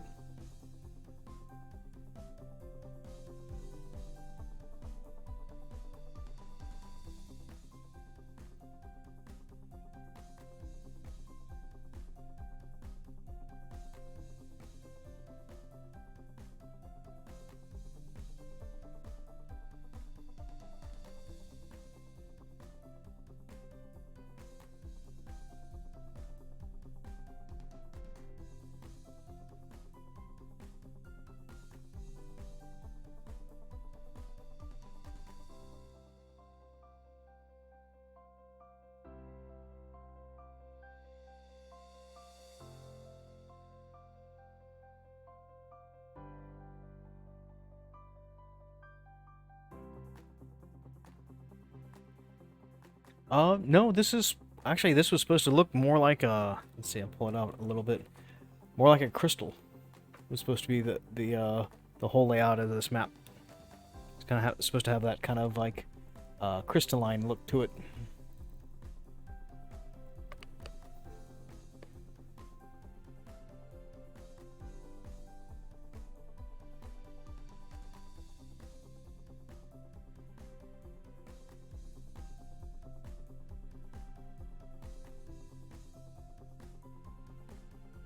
I've never actually played Among Us. According to my wife, I'm not allowed to. I have a feeling that would be a friendship ender for me.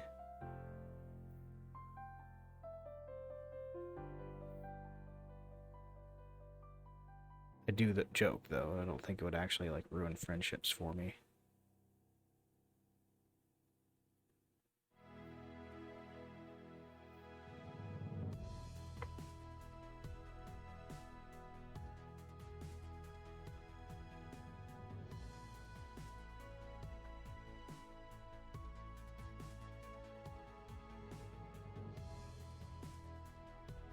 Dwarven Mine could work, too.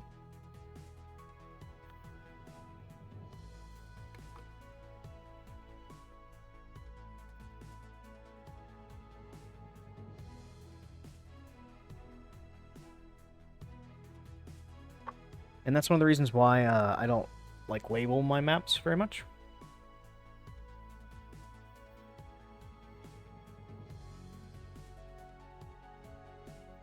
Because it enables, well, it doesn't really enable, it just encourages people to make their own interpretations of what they see.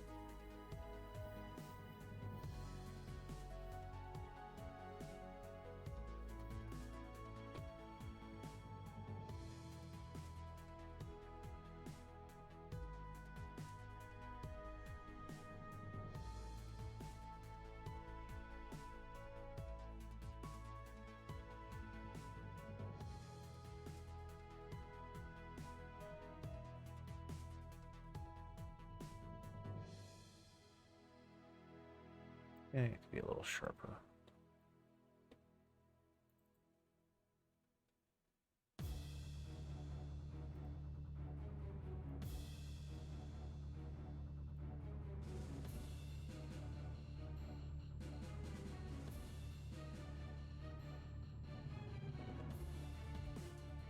There we go. Should be just a little sharper.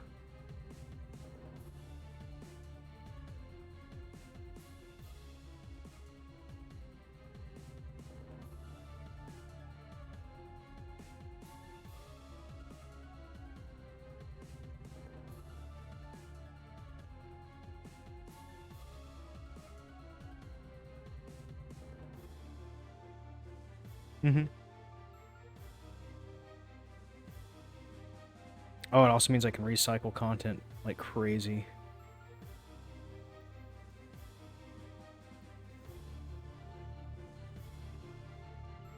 Which is endlessly helpful. I mean, even if you have a lot of maps and you draw them frequently, not having to draw a map is very helpful. That's why I have that cabin map that I put up.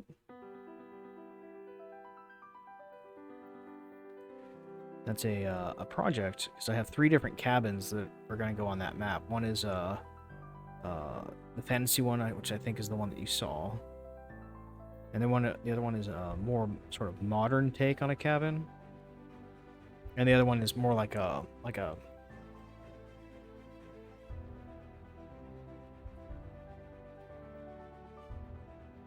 more of a sci-fi. How's the income been for you? Has it become sustainable? Yeah, it's sustainable, but you know, paper's cheap, so are pens. Is it something that I could do for a living? No. On average, people pay about 50 cents a map from me. And there's absolutely nothing wrong with that. But there's no way I could do this for a living. As things stand right now. If I could, would I? Yeah, I think I probably would.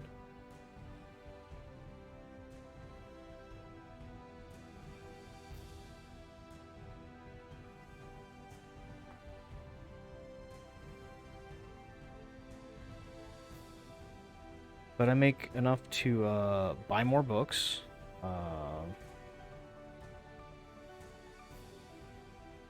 Buy other content packs and things like that. Smack my my mic with my hand and pet on my cat. And it keeps me in pens and paper.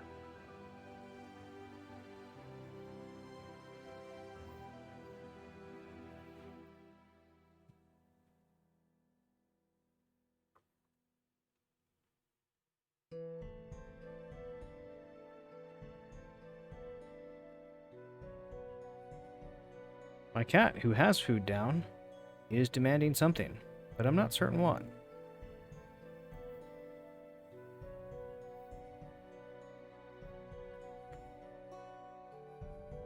She may have decided that the food that I put down just a few minutes ago is not any good anymore.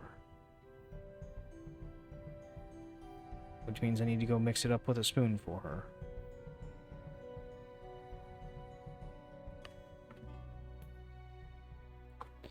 Which dungeon pack of yours do I recommend that I get? I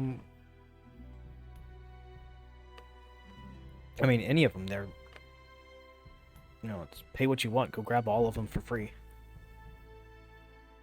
And if you like one of them, go buy it again for spend money on it. You know, it's not a big deal.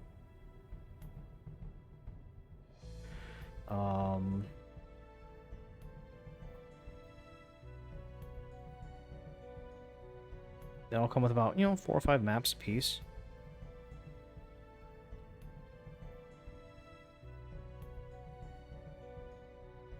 That little piece of fluff just wants to keep popping up in here. I've got a couple different sci-fi packs, some derelict ships.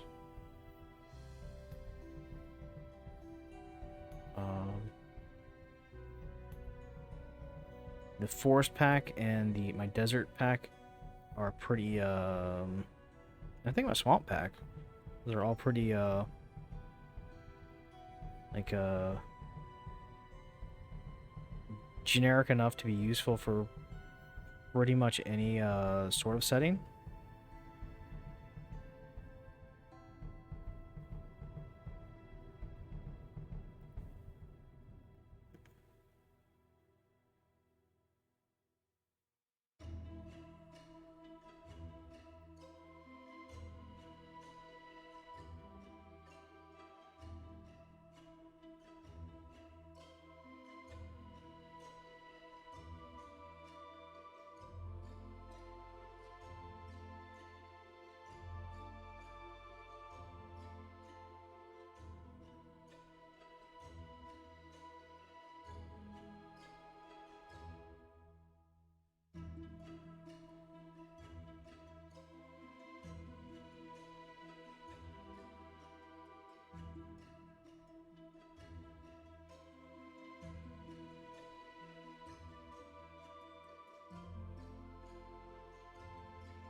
I usually stream on Wednesdays right around 5, but I am getting a promotion at work, and that may change significantly because my schedule is going to go from working nights to working days.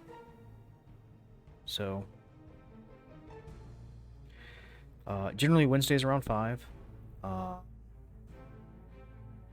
also on Twitter and Instagram, and I have a Discord, but I don't have it out there for like everybody and stuff like that just yet because I don't really have the time to monitor it like I would need to.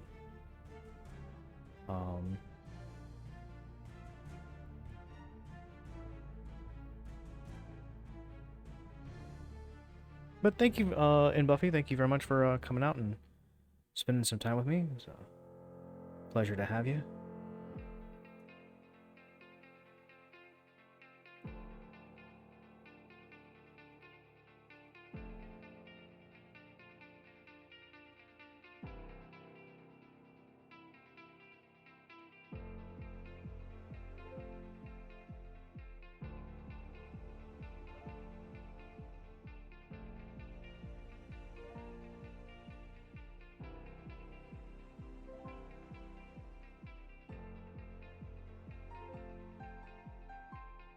Oh, thank you very much. I'm just about finished. I got a few more things left to do, and then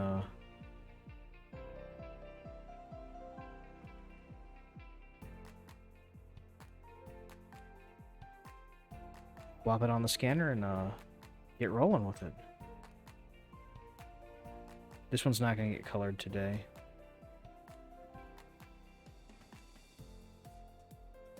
Oop.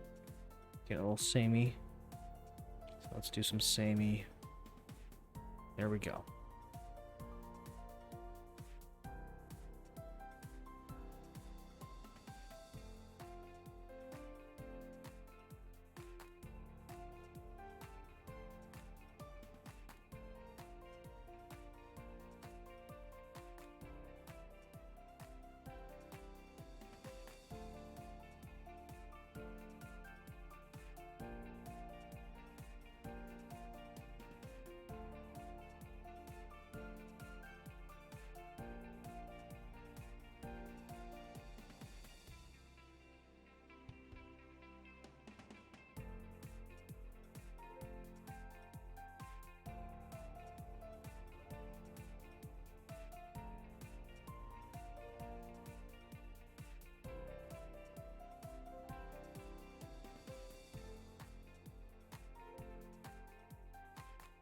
Now, there's one more corner left to do, and then I think I'm done. Yeah.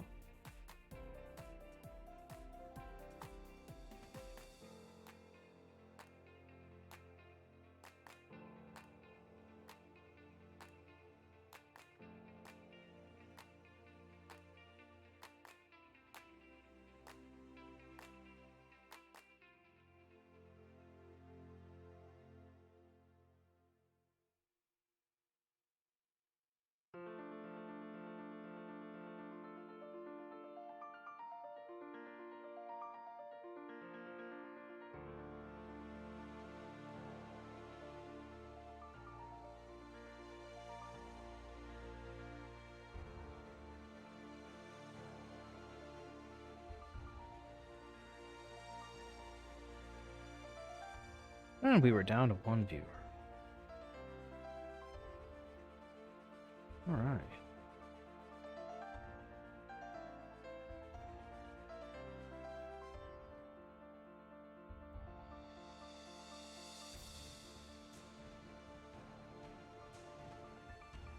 So, whoever you are who's sticking around on my stream, thank you very much for coming in and hanging out with me.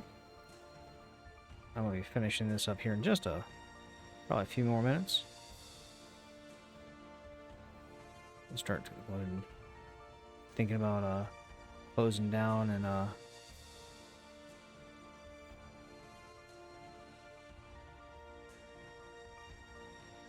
getting some dinner and a little bit of rest before work.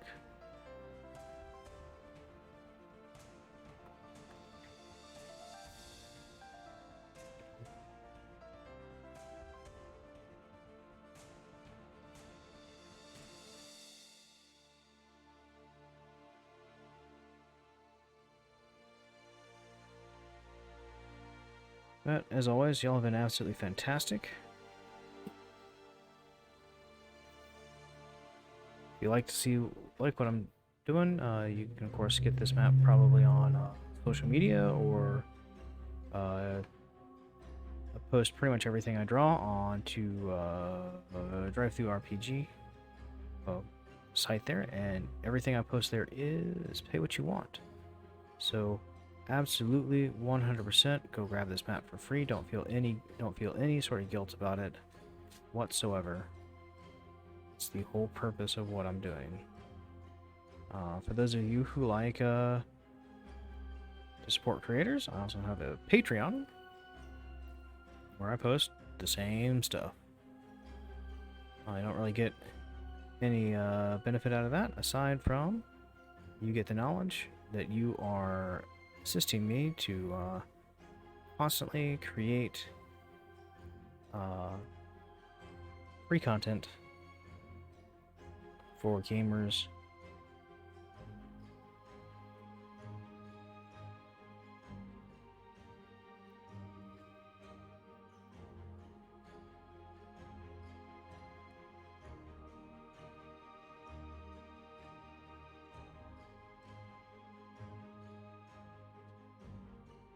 And I think that's going to call it right about there.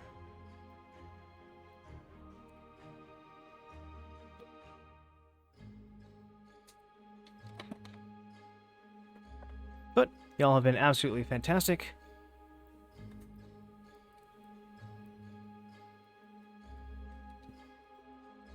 And I'm going to head out here in just a minute, but you know, those are some links in case you want to follow me on other platforms. If you ever want to purchase these maps, if you're watching this video at home, thank you so much. If you're one of my 2 YouTube viewers, have fun. For everybody else, you know, have fun, be safe, and good gaming. It's always wonderful to see y'all.